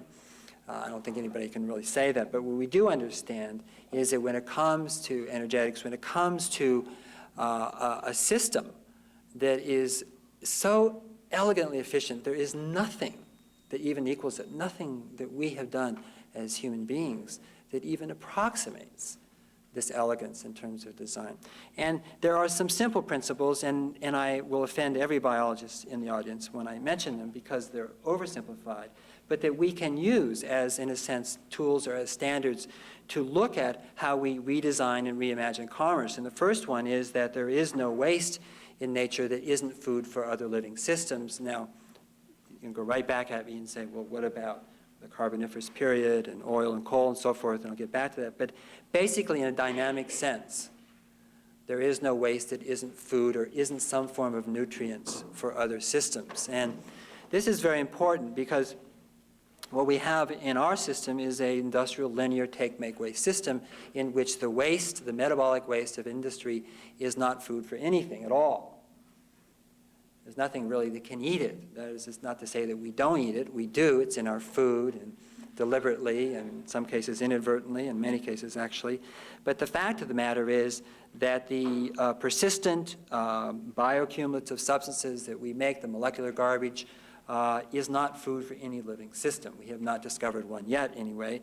And we're trying it on ourselves, but I don't think it's going to succeed as being food for a living system. So the second principle is we have to run off current solar income. And again, I'm not going to repeat what Karl-Henrik pointed out, which is that in a closed-loop system, the only input on Earth is sunshine, and nature does not run off, capital reserves. It doesn't mine. It doesn't have an Exxon working for it. But it's important to understand that current income, in its various forms, current solar income, is in a sense what creates these highly efficient metabolic pathways that we see in nature. So the last thing, of course, is it requires diversity, enormous biodiversity, in order to do the first two. Now, if we take those principles and then we sort of put them up there, then what does commerce look like that employs those principles, as opposed to if you will, the principles of industrialism, which are the principles of a sort of purported linear system that supposes somewhere that there's an infinite source of natural products, of inputs, of air, of energy, of water, of soil, and there's an infinite sink out there in order to put the metabolic waste, which is essentially how industrialism was organized. Now, if you switch that and you use these criteria, then we have to ask ourselves, what does commerce look like? How would we make things? How would we drive around? What would we wear? What would we eat? What would our jobs look like? What would our factories look like? And the fact of the matter is that when you take those, you start to parallel very similarly. And as I said, I have never heard or seen this lecture before, but you come up exactly to the same conditions that Karl-Henrik mentioned. And probably the best work that's being done in terms of describing this is probably Michael Braungart's work in Germany at the EPEA called the Intelligent Product System. It's a 25 criteria, and I'm not going to give you all 25 today because it's pretty exact, but it really boils down to a product typology, which is that if you're going to make things in using biology as a sort of practicing as a working metaphor, as a design template for goods and services, then they're going to fall into three categories, and eventually only two. The first category is consumables, the second category is products of service, and the third category is unsaleables. Now, what Michael means about consumables, or what he's talking about, is that a consumable is something that is food for a living system. That is to say, not just food that we eat, but it is when you literally throw it away, when you disperse it, then it becomes food for microorganisms or some other species, and that is to say with no persistent or bioaccumulative or toxic effects whatsoever. It doesn't disturb, that is to say, that species or that life form. And now, you would think then that much of what we have is consumable. That is to say, for example, we're all wearing clothes that came from cotton, linen, silk, ramie. There's all these natural fibers that we wear and that we pay so much for. But when you actually start to break down your clothing and you start to find out what's in it, what you find out is you're getting these natural products plus. There's 7,000 different chemicals between you and your Calvins, and that's what it takes to get them on your hips. And most of those chemicals, almost all of them have been invented since World War II, the effects of which we do not understand on living systems, only in a very, very specific way. The nickel on the clasp of your jeans, 20% of the women in this culture have nickel reaction, have nickel allergies that affects their thinking, their memory, short-term memory loss, concentration, so forth. Also comes from the findings in the earrings and your costume jewelry. But that's on your zippers and on the clasp of your jeans and so forth. So this coat, for example, has 40 grams of lead chromate as a mordant and so forth. These shoes also have lead, chromium from tanning. They also have lead as a stabilizer in the polyurethane in the soles of the shoes and so forth. So we can go on, and what happens when we deconstruct what we should be able to just throw away when it's done and threadbare and not useful to anybody else, we find that the very things that we're buying and using and making, there's no place to put them. Where am I going to put this jacket? Or who, Salvation Army, great, but then who is the final user? Where are they going to put it? There's no place to put it. There's no metabolic system that we know of that can eat and metabolize this jacket. And you think that's bad. The tie. Not only is silk, right? And this is true for your silk blouses, so you women, you can't get away so easily. But this has tin and zinc to make it feel like expensive silk. It's cheap silk. It doesn't matter what the label is, right? But also has chrome and molybdenum. So basically what you're wearing, all of us men with our silk ties, is basically little heavy metal deposits. Right? So then you can imagine if you take a truck and you put Armani ties and Reebok shoes and DKNY blouses, right, and Ralph Polo blazers, and throw in like 10 televisions. By EPA standards, you're a toxic waste hauler, and you need a permit to go on the highway. So what Michael's talking about in terms of consumables is if we're not going to make things that you can literally throw away and become compost, food for living systems, right, then you have to make it as a product of service, and that's the second type. And what he's saying is if it's not a natural nutrient, then it has to be a technical nutrient. In other words, what he's saying is that you have to make it in such a way that you take all of it back when the user is done. And what he's saying is that a product of service like a refrigerator or a car or a television is something that we want the service of. We want entertainment, cold food, we want to transport ourselves. We do not want to consume it because we can't. Nobody can consume a television that contains 4,300 chemicals, cadmium, mercury, lead, an explosive inner vacuum tube. It's not consumable. So what he's saying is, if you make a product of service in this typology, then you have to make it in such a way that it has value to you because you own it forever. So if you're General Motors, it's your car forever. When the end user is finally done with it, it comes back to you, and you can't throw it away. There's no landfills in this society. There's no carpet under which anything may be placed because there isn't anyway, and that's Karl-Heinrik's point. We can delay the understanding of that. We can pretend it isn't true.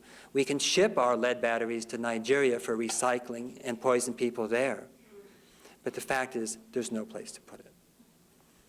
So what happens, of course, is when you think of your products as being truly cyclical, as being manufactured within a closed-loop system, which of course they are, then the design criteria changes dramatically. How do you design it in such a way that when it comes back to you, it has value?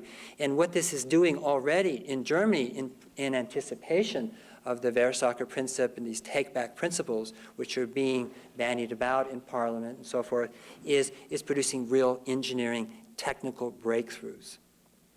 Hewlett-Packard, for example, already designs for disassembly in Germany and discovered when they designed for disassembly that it saved the assembly cost by assembly time 70%. It reduced assembly labor 70%. Of course, they went back to the engineers and said, well, why didn't you do this earlier? And they said, you didn't ask, you know. Didn't ask the question.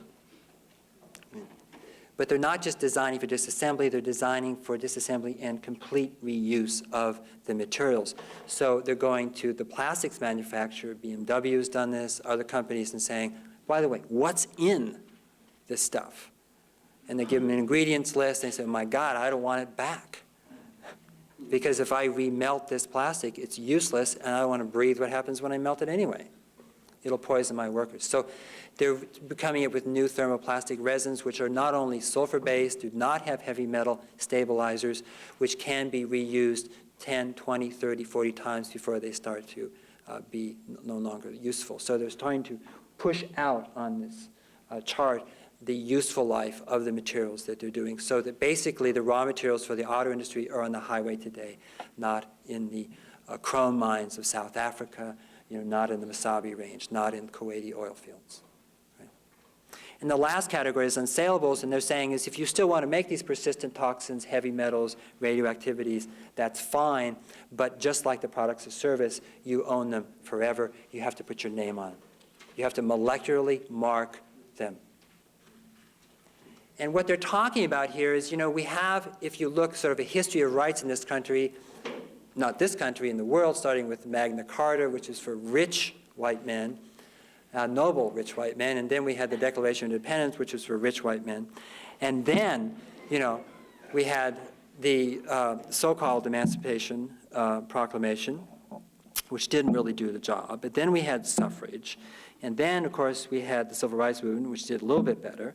And then we had, of course, the Endangered Species Act. We had the Women's Movement, and then we had the Endangered Species Act, 1973, which is the first time that we recognized that other living beings had rights as well. But, what we don't have is the right to biological privacy. So if I lick my finger, I have 20 to 30 chlorinated hydrocarbons right now on my index finger. And so do you, by the way. And we don't know the effects of those on living systems in real time, generations to come. So what the unsaleable category is saying is that you have to put your name on your chemicals, molecularly mark them, which is possible today, so that if I go to my well in my farm and find dibromochloropropane in it, then I take it to the county agent and say, listen, could you look this up and find out who it belongs to? And he says, oh, look, it's Occidental Petroleum, it's Hooker Chemical. There's an 800 number on it. I call him up and say, could you come get it? There must be a problem. I didn't put it there. It must be yours, right? So again, we're talking about a cyclical economy. Cyclicality implies responsibility and accountability. It means, and accountability is cyclical by definition. So in other words, if you want to make these things that last for 10,000, 100,000 years, so forth, that are toxic from the day they're made until the day they degrade, and then even further, fine, but you own them, and you have to take responsibility for them. There's more to that. Anyway, what we're talking about here, again, is a manufacturing system, of course, that gives very positive incentives for people to move away from those compounds. Right now, we have these perverse incentives, which is it's really cheaper for manufacturers to use these compounds as long as they don't have to take responsibility for it. So we're not talking about a system that punishes corporations for what they do. We're trying to talk about a system that reimagines it, that rewards them for what they cannot do now and stay competitive. And that's very, very important. As I say, it's too late in the 20th century, in a sense, to make people wrong. It's not going to do us any good whatsoever. We have to find a way to make people right. We have to find a way to do this in a way that does not blame or excoriate or hold responsible in a way that produces fear, anxiety, and doubt in the commercial world. Otherwise, we're not going to get there. Now, having talked about, in a sense, a product criteria, a product typology, then we also have to talk about another thing, which is information itself. And that is that when we go out into the marketplace, and this is the so-called free market, what money is, what the prices are in a systems point of view is information. They give us information. They give us a lot of information. And it's a tremendous amount of complexity in 2 for 89. Even though it's highly reductionist and so forth, it actually has a pronounced effect on what we do. And if there is any democracy in some ways, it is the marketplace and how we shop and how we buy. But it affects businesses as much as consumers. And because it does, what we can say in a sense is that what Karl-Henrik is talking about, what sort of a restorative economy is a movement, a transition from a least priced to a least cost economy. And that you can understand the arguments, the sort of the adversarial positions, you can understand much of the disagreement in this context. And basically, when you have the argument, what you're seeing is the least priced people, which is business, who are rewarded and punished when they stray from a least price strategy. and they're talking to environmentalists and citizens and so forth who are talking about a least cost outcome, right? And they're trying to have a conversation with each other, and usually the environmentalists have never, written or met a payroll, and oftentimes the people who meet the payroll are biologically illiterate. Right? And so what we're talking about is trying to create a conversation, a vocabulary, ways to discuss how to make this transition, because a least price economy, a least price system is going to destroy itself. And I don't have to describe that. You know that very well. You wouldn't be here. The question is, how do we make it to a least cost system, really? And what I mean by least cost, of course, is a natural capitalistic system, a system that takes into account all of the costs, both in real time and into the future, of what we use, what we metabolize, and the waste thereof. And a least cost system, interestingly, goes back to criteria number 2, which is jobs. Remember, in the beginning I said, well, you've got to reduce throughputs, but at the same time, you have to increase employment. What happens when you move away from an industrial linear take, make, waste system to a cyclical closed loop, away from hydrocarbons to carbohydrates, away from oil-soluble to water-soluble, from linear to cyclical? We can go right down the checklist.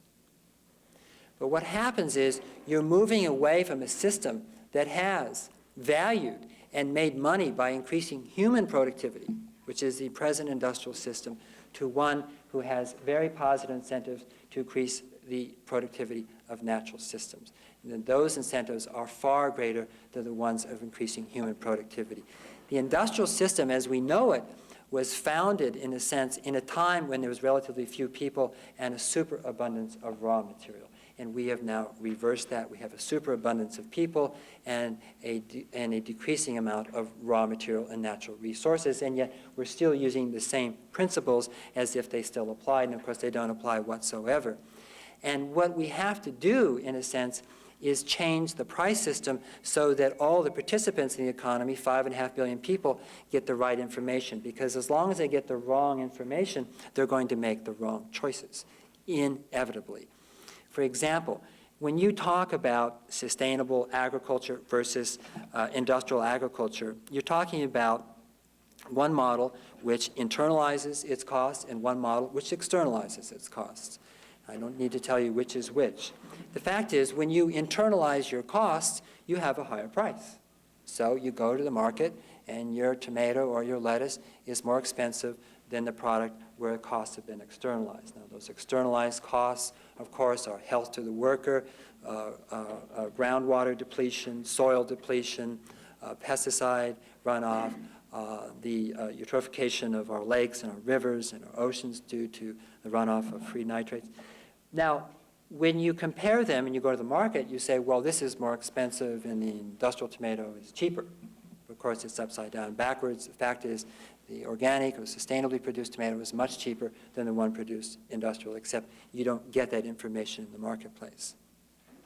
Now, what's so interesting about this, to me, is that the analogy is to toxicity itself. We think of toxins as poisons. They are poisons. We don't necessarily understand how toxins poison us. The way pesticides and herbicides poison things is they give the organism the wrong information.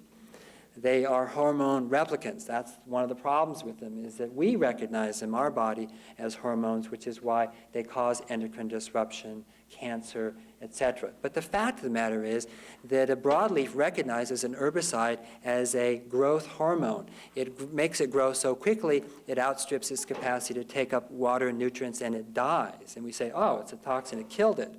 It didn't kill it, it made it grow so fast it killed itself. So we can look at our price system as basically the same thing. It's a toxic information. It's giving us the wrong signal. We are outstripping our capacity to take up nutrients and so forth, and we are going to kill ourselves and a lot of things with us. So when we're talking about moving from a least price to a least cost system, We're not talking about an academic exercise. We're not talking about economics. We're talking about how do you give people the right information so that they naturally make the right decisions, and how do you do that in such a way that you don't lower their real income, which is extremely important. Because if you lower the real income, they'll reject it. So you have to do it in a revenue-neutral way, which is why, and I think Sweden will be the first country to do this, but you have to absolutely remove the taxes on people. All taxes on people, all income taxes, all Social Security, Medicare, everything that taxes a human being, get rid of it. Because what happens now is we have an industrial system that not only devalues nature, but it devalues people.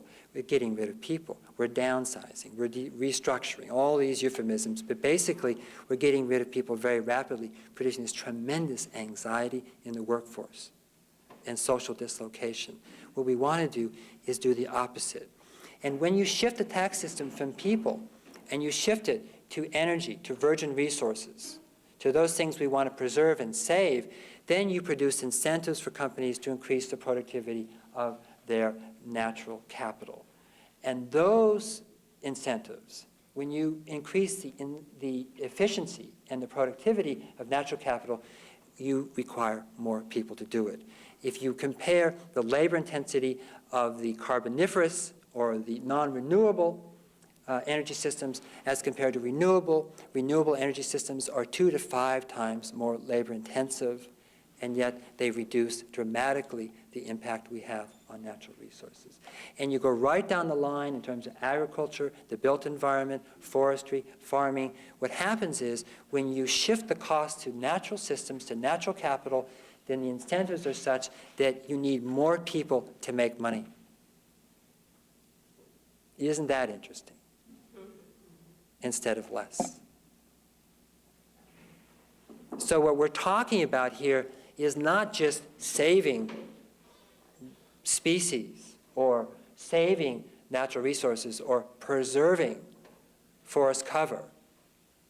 We're actually talking about an economy that is the new industrial revolution, because it in itself will increase the amount and quality of employment while it decreases the impact on natural systems. The first 2 criteria. And this is what we have to do, and this is what's waiting for us. This is the economy that we are on the threshold of, and this is the economy we're kicking and fighting and shooting ourselves in the foot about every day and trying to resist. Because too often, the idea of going, when we talk about natural fibers, people think about hair shirts. They're talking about an economy that runs, on current solar income, and they look backwards to Little House on the Prairie instead of ahead to an economy that's extraordinarily efficient and elegantly designed. And this is what we have to do, and this is what we have to convince not only ourselves, but business. This is the economy that lies ahead. And the fact is that if you have a linear system, we know it's inefficient. Where does it show up? If you look at industrialism, it's so massively inefficient that it staggers imagination. Only 1% of the pesticides, 4.5 billion pounds a year, actually kill the insects, right? Only 1%. Only 2% of the energy used in an automobile transports the person in the car. 14.6 billion tons of hazardous waste material are thrown away every year in the United States. According to the National Academy of Engineering, 93% of the material used by industry does not go into the final product. 80% of the things we make are thrown away after one use. If you talk about an incandescent light bulb fired by a nuclear power plant, the nuclear power plant is only 30% efficient. The light bulb is only 10% efficient. It's really a space heater that gives a little light, of course. We're talking about a 3% utilization of energy in a screw-in light bulb from a nuclear power plant. So what we're looking at when we talk about a restorative and sustainable economy is an economy that does what industry promised, which is create efficiency. And the opportunity that is before us is to extract, if you will, this inefficiency, this massive inefficiency that is in the economy today. And we can start doing that right now. We don't need new taxes. We don't need new politicians. We do need new politicians, but we don't require them in order to do that now because the inefficiencies are so overwhelming and so massive. And so it's important that at the same time where we do need some structural changes to our tax system and to our legislative system, but the fact is that every company, every city particularly, every region, every state, every institution can start to do things today that basically transform and start to take advantage of that.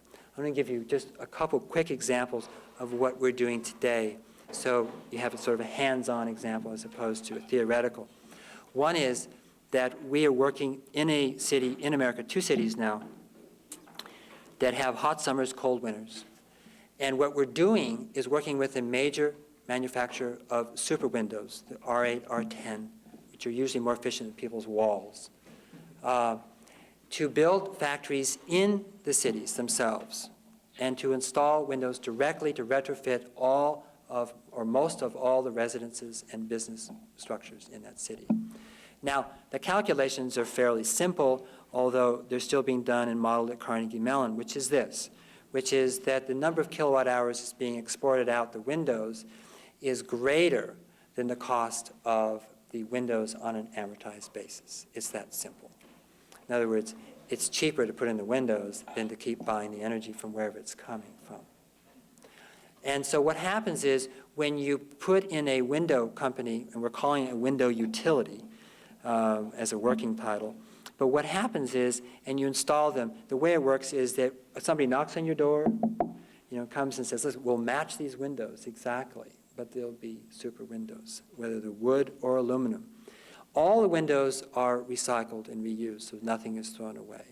The new wood frame windows are extruded with recycled thermoplastic resins and so forth to match exactly the windows that you have now, if you have a Victorian with oval windows, whatever, using a system designed at the University of Minnesota, which is an extrusion process. So the windows could be matched exactly. You don't need to change the architecture of your house. Now, these are installed. You get a check for $500. Now, what happens is the city finances the windows with industrial development bonds that are low interest, right? So it creates currency in the first unit of sovereignty that we have, which is our cities, villages, towns, right? And basically, those windows are paid over 20 years in your utility bill. And the debt goes with the structure, not with you. And the calculations are done and shown so that basically it's going to cost less to buy the windows than it was to buy the heating and cooling that you were utilizing before. So basically, you'll have money in your pocket. The city now has a multiplier effect of the money being spent in the city now on windows, labor, and so forth, and being exported out on the power lines or gas lines. Right? So it's a win-win. We counted 30 wins in this cycle, right? And it's not a cyclical economy unless it's a win-win. It can be a curved line then, but it's not a cyclical economy unless it's a win-win. One other area we're working in is in an area that's very biologically rich in timber, fish, and soil, but in Washington State, it has the lowest, it's the lowest 10th percentile in terms of income, education, highest 10th percentile in alcoholism, abuse, divorce, and dropout. So what's wrong with this picture? Why are our biologically rich places being deracinated the way they are? But this is not just true in Washington State, it's true all over this country, which is why loggers get so upset about environmentalists. And basically, they want to bring an industrial park to create jobs. The oyster fishery people are saying, don't you dare. The small city, Raymond, Washington, has no sewage system. There is no outfall to the ocean, and oysters are extremely sensitive to pollution. So what we have done, not we, but really EcoTrust, Wilbur Bay Alliance, and many other organizations, and I participated in this and so forth, is in a sense design a zero-emission industrial park, which is in a sense bringing in industries that are closed-loop manufacturers that do not require and will not use any sewage system whatsoever. All waste will be processed on site. And so what happened is, in so doing, this is a community where the loggers, the fishermen, the farmers, everybody hated the environmentalists. Nobody like the environmentalists. And now you have a solution that the environmentalists, the fishermen, the loggers, the farmers, the townspeople, the unemployed loggers are all happy with. Now, this is a town that makes studs. It makes 2x4s, right? This is a town that hasn't built a new house for 15 years. That's how sad it is in terms of its economy, because it is exactly like a third world country. It's exporting all its capital to more developed nations in the United States, right? And wondering why their kids drop out and take drugs and leave town and no houses are being built. And so what we're doing is not just ecological restoration. The industries are using red alder, which Weyerhaeuser has been spraying with helicopters and killing, to make furniture, making essential oils from the green waste from the logging, starting some things with the fisheries and salmon, doing a brewery, doing a new soap factory based on a new French technology. I won't go into those right now. But the point is that in ecological restoration, you're talking about social restoration. And there's a man in Pittsburgh named Bill Strickland who has a vocational school. He took it over for children at risk, which is a euphemism primarily for minority students. He took it over. It wasn't working at all, so he got rid of all the vocational courses. And it still didn't work, so then he got rid of all the academic courses. And all he taught was art. And he taught those kids singing, dancing, poetry, jazz, rap, whatever. And what happened is that they began to feel that they were valued for the first time, that there was something inherent in them, intrinsic to who they were, that was perceived and seen as being talented, as being valuable, as being good. So they began to change their sense of themselves. They began to accrete to them their academic and other skills that they needed, in a sense, to further what they wanted to do. And he ended up with a very high placement to this day in colleges in Pennsylvania. But he said something which really stuck. He said, you can't teach kids algebra if they don't want to be here. And I thought he meant at the school, and he wasn't talking about the school. He's talking about here on Earth. And that's what our kids are telling us, is that we don't have just a waste problem, a landfill problem, an atmospheric problem. We have exactly the same problem in society, and we have a whole generation shooting each other, shooting up, engaging in extraordinary high-risk behavior, all of it to try to communicate to us and say, you know something, I don't want to be here. You have not made a world I want to be here. And why not? Why is it they're going to do? What jobs do we offer them that make sense, that give them dignity, that give them respect, that give them meaning? Nothing. And so instead, of course, we're going to build more prisons to hire more guards, but when they're trying to communicate with us. So when we're talking about a restorative economy, we're not talking about linking social restoration and environmental restoration. Linking is what you do on a phone conversation. We're talking about the fact that they're identical. They're exactly the same thing. There is no separation between social and environmental restoration. And we have to understand that an industrial system that devalues natural systems is not going to respect human beings or living systems. Right? And so when we're talking about the things that Karl-Henrik, we're talking about really for the first time looking at our problems in an integrated way and seeing that they're intimately connected and not trying to solve them with just simply more taxes or more bureaucrats or more programs to basically buy off the poor or buy off the people who have been marginalized by an industrial system that no longer values people. So the work is very, very exciting. I want to just close with one thing which Jean-Michel Cousteau said. And he's quoting, I think, an Indian poet, as I remember, but he said that in the end we will protect the things that we love. And the rest of that is, of course, that we love the things that we know, that have been, in a sense, we've been removed from those truths, And we're talking about bringing these truths together. These are truths that we can all understand. We don't need a degree to understand these truths, to understand what it is that we want to do, how it is that we can get there. And that's why it's so exciting. And that's why I think it will be a bottom-up phenomenon. And that's why I think I'm so excited about the environmental movement, because there's no leader, there's no charismatic leader, there's no religion, there's no cult, there's no central power structure. It mimics the thing it wants to see happen, which is I'm struck by the parallels in our thinking. It strikes me more is that many other people have the same thinking, and we didn't have to talk to each other to come to it. It arises out of the situation. The truth is inherent in natural systems as opposed to being imposed upon it. And that's why the environmental movement is going to win. And we have to start acting that way and take responsibility as designers. We are all designers of this system. We're not going to lose.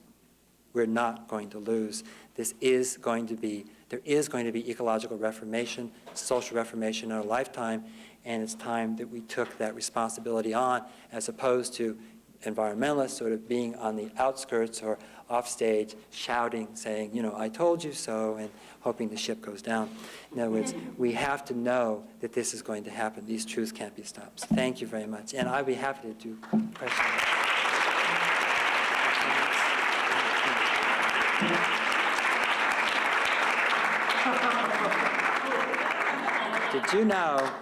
Did you know, this is not true today, but a few years ago, when a Chinese person drank a Coke like this, that they doubled their fossil fuel energy consumption for the day.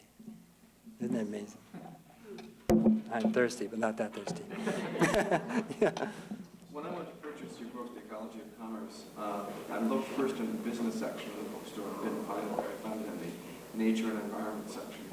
I'm wondering how the book is being received by business people and also by environmentalists, and how these ideas are floating at this point. The question is where can you find the book in the bookstore, and you don't. The business community has not exactly embraced this book. It's a tough book for business because it's a wake-up call. It's a little bit of a, like, wake up, we have a problem. And the interesting thing about it, or the fascinating thing about it, is the prior two books, which are The Next Economy and Growing a Business, were reviewed in most of the business press, Wall Street Journal, Business Week, Barron's, Inc., Entrepreneur, Forbes, etc. Not one single business publication reviewed this book. Inc. didn't review it. No, I did an article for Inc., but they didn't review it, no. So I found that very interesting. So, and I had trouble finding the book too in bookstores. So, but on the other hand, who has sort of taken to the book is people in public policy and who are really dealing, excuse me, with the problems on a community level in towns, cities, regions. They have really taken to the book, and it's been very popular overseas too. The American version is in 10 languages in the next year, but I mean already. So I'm talking to the Mexican government. I'm talking to governments in many countries, but not so much this government. What would it take to achieve the threshold of success that has happened in Sweden with those ideas? What would it take for that? Well, I think it takes a process that's safe.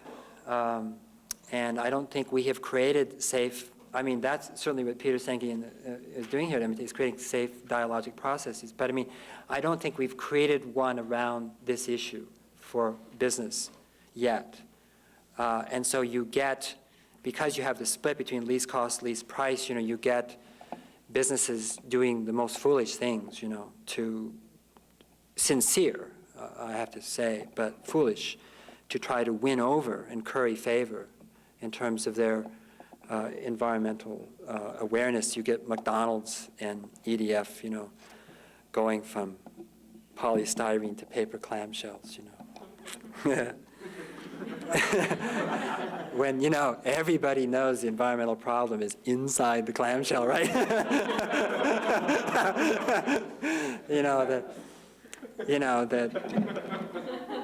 What is it, pounded beef is 2,500 liters of water, and it's destroying 270 million acres of western grazing land, and basically depleting the Oglala aquifer, the largest fresh body of fresh water in the world, and the major cause of deforestation. And, they want to go to a paper clamshell but what we have to do is, rather than just make fun of that, which I do mercilessly, but is point out that they're in a least price system, and they have to basically have non-perverse incentives in order to change. And in many cases they don't. In many cases they do, and so forth. Karl-Henrik, you want to say something? Yes, a comment to that question. I think that the business journals simply don't have the language to comment on it. Because if they did, they could attack it. But the complete silence is due to the fact that they don't know how to handle that book. And why do I say that? Because when Swedish is made to every household in Sweden, an audio cassette and a mailbox about that our business will go down the drain together with health if we continue the way we do, wasn't commented in any business journal either. And the impact was, 4.3 million versions to every household in every school in Sweden. And there was not one comment, it was complete silence. Today, we are running business seminars together with the largest business magazine in Sweden. So I think the recipe is just persistence. They will comment on the next problem, They need to learn. They are ignorant, they are not stupid, and they are not vicious. They are simply ignorant at this stage. Economists are. Yes. If we own our toxic products to the extent to which we continue to produce toxins, how do we provide disincentives during that period of time for paying somebody else, i.e. a socioeconomically Right. community, What do we do? to take responsibility for Right. these products? And Good. what's on my mind in particular is the Edison Institute's search for a jurisdiction to deposit spent fuel from Right. commercial nuclear reactors. But there's something other. I have two responses to that. In the intelligent product system, what they're talking about is utilities that are citizen-owned, called parking lots, for a better example. But basically, those who have, whether it's spent fuel, which is very tricky technically, but let's talk about just toxins that can be stored in glass-lined metal barrels.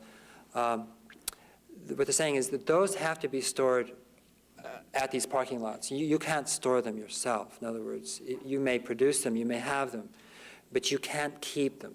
You have to store them, and these, literally they're parking lots. They're concrete structures that are multi-level, and you have drums parked there like cars that contain the toxins that cannot be detoxified right now, because incineration does not detoxify, it just changes the toxins. And that those companies then have to pay a rental fee, in other words, for that, which does two things. One is it gives them incentives to figure out what to do with it, number one, eventually, because they're going to pay for it in perpetuity otherwise. Secondly, it takes the responsibility out of their hands directly until they do come up with a scientifically proven way to detoxify whatever it is it may be. Now, there's another part to that, which is the spent fuel, which is you're talking about timelines that no civilization has ever encountered or planned upon, 25 to 200,000 years.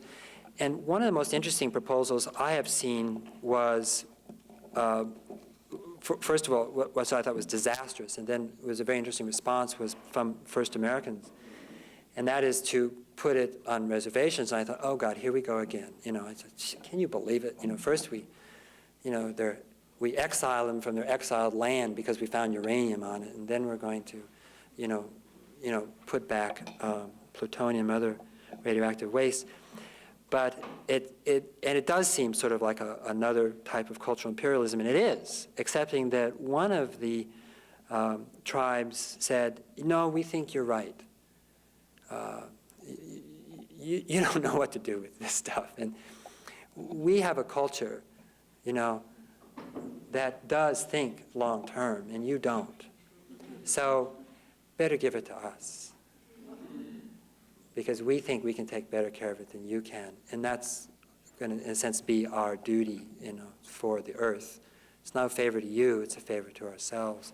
But there's also a group forming, Joanna Macy and others, what's very interesting, to create a kind of a warrior, not a fighting, but it's like a class of people, guardians, who pass on the information lore for thousands of years, and how do you start that now to take care of spent waste? That's a very interesting project that's being undertaken. So anyway, it gets pretty interesting when you talk about plutonium, the culture. Yes? I'm wondering about the role of legislation in government and helping to implement it. I've read his book and talk a lot about kind of turning the tax system upside down and implementing green fees. Right side up. Just thinking about how to actually, the argument of having costs, having goods reflect their real costs makes a lot of sense, but how do you get businesses to do that? So Right. I'm wondering about this relationship. Good question. And the next book, which is called Natural Capitalism, is about that. And what we have to do is we have to show people in inner cities, people who are underemployed in rural areas. We have to show unions that are seeing, sort of their membership atrophy. And we have to show business people that a true cost system is in all their interest.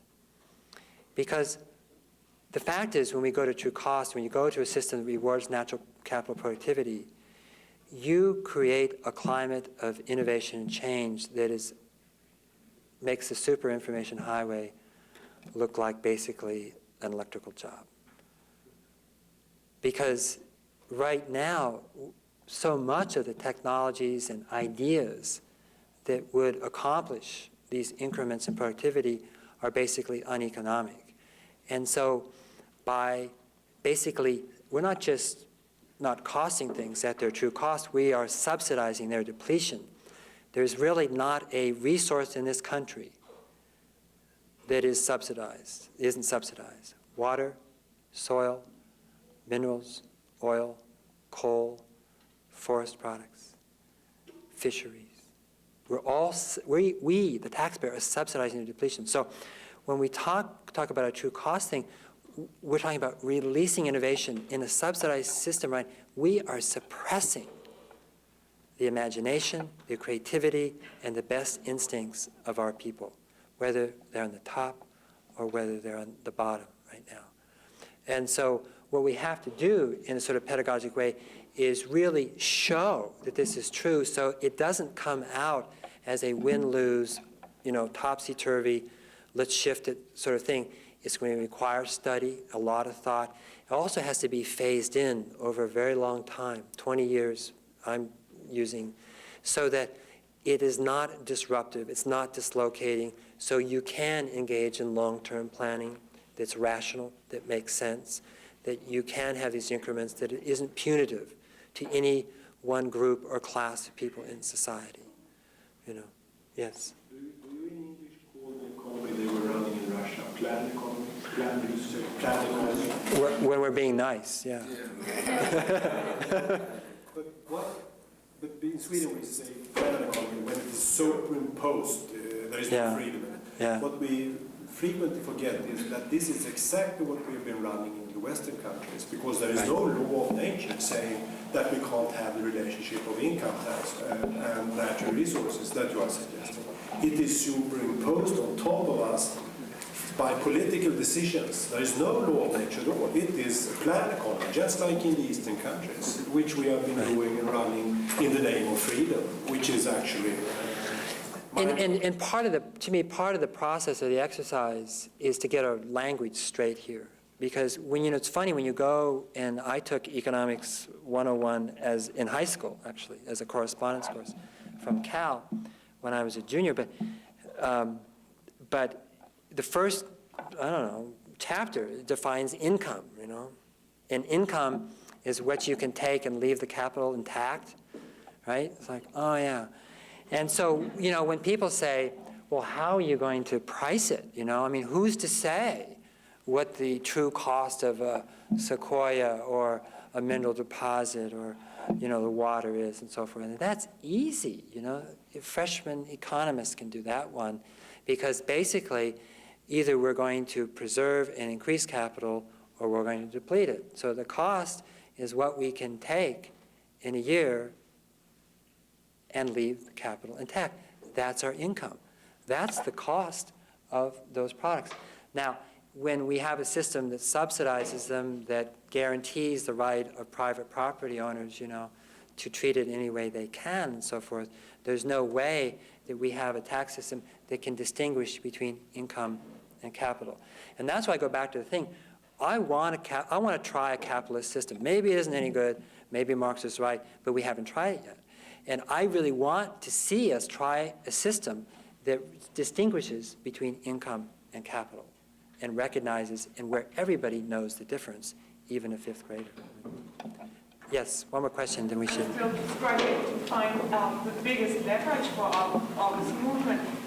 Usually you'd say the customer is really the biggest leverage with the highest, when the cost of garbage, for example, really grow, like this happened in Germany. The garbage removal just got so expensive that really everybody got concerned. Now, in a system like here in America, where everyone is really concerned about the individual point, their individual best solution, how can this happen? Do you have to wait years until each one's sense of responsibility and accountability grows, or what? Two things. Two things, specifically and generally. In terms of the tax system, you have to do everything in a revenue-neutral way so that no one feels threatened by these changes. So there's not inequities or big inequities built into that change. Second of all, when you look at things systemically, you realize that the system is the lever and that there is no one lever. So it's not the demand side, it's not supply side, it's not consumer, it's not corporate, it's all of those plus taxation, plus municipal, plus. So it may seem like a cop-out, but we're used to a hierarchical, patriarchal, top-down, dominated sort of way of problem solving. And what's so healthy about the way we're going to solve these problems is it's not going to be that way. And of course, all of those who studied TQM know that Deming's observation about quality circles came from watching women, work, not men. It was the women who got together in a circle at the munitions plant during the war and tried to figure out what they were doing during the day and tried to do it better the next day. And that's why they outproduced the men on the other line, because they sat in a circle. So really what we're talking about is creating not only just cyclical in terms of the systems, but in terms of how they relate to each other. And what I really esteem and admire about what Karl-Henrik is doing is that he's basically getting people talking together in a circle who have been arguing together as opposites. And that's what we have to do in this country. I mean, we can talk about technical fixes, but really process has to precede those fixes. It's got to be a process where we as Americans can start to listen to each other. And right now, we can't. And I'll close with one story that Stuart Brand told me when he was in Kenya, and he went to a classroom, and he was talking, and a boy in the back, 8 years old, raised his hand and said, "Mr. Brand, can you stop doing it?" Stuart said, "What?" He said, "Mr. Brand." He said, so Stuart walked to the classroom and said, "What did you say?"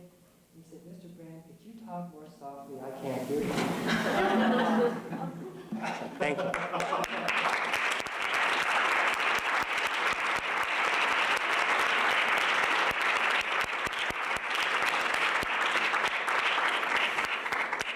So I just want to thank both of our speakers, Karl-Henrik and Paul. Thank you very much for a quite extraordinary couple of hours. I can't help but think that the earth itself is shaking with what we're considering here. And I'm convinced these days that there are no more coincidences, and perhaps a shakeup or two is appropriate. So I trust this will be the first of more in this vein, and I thank you again very much.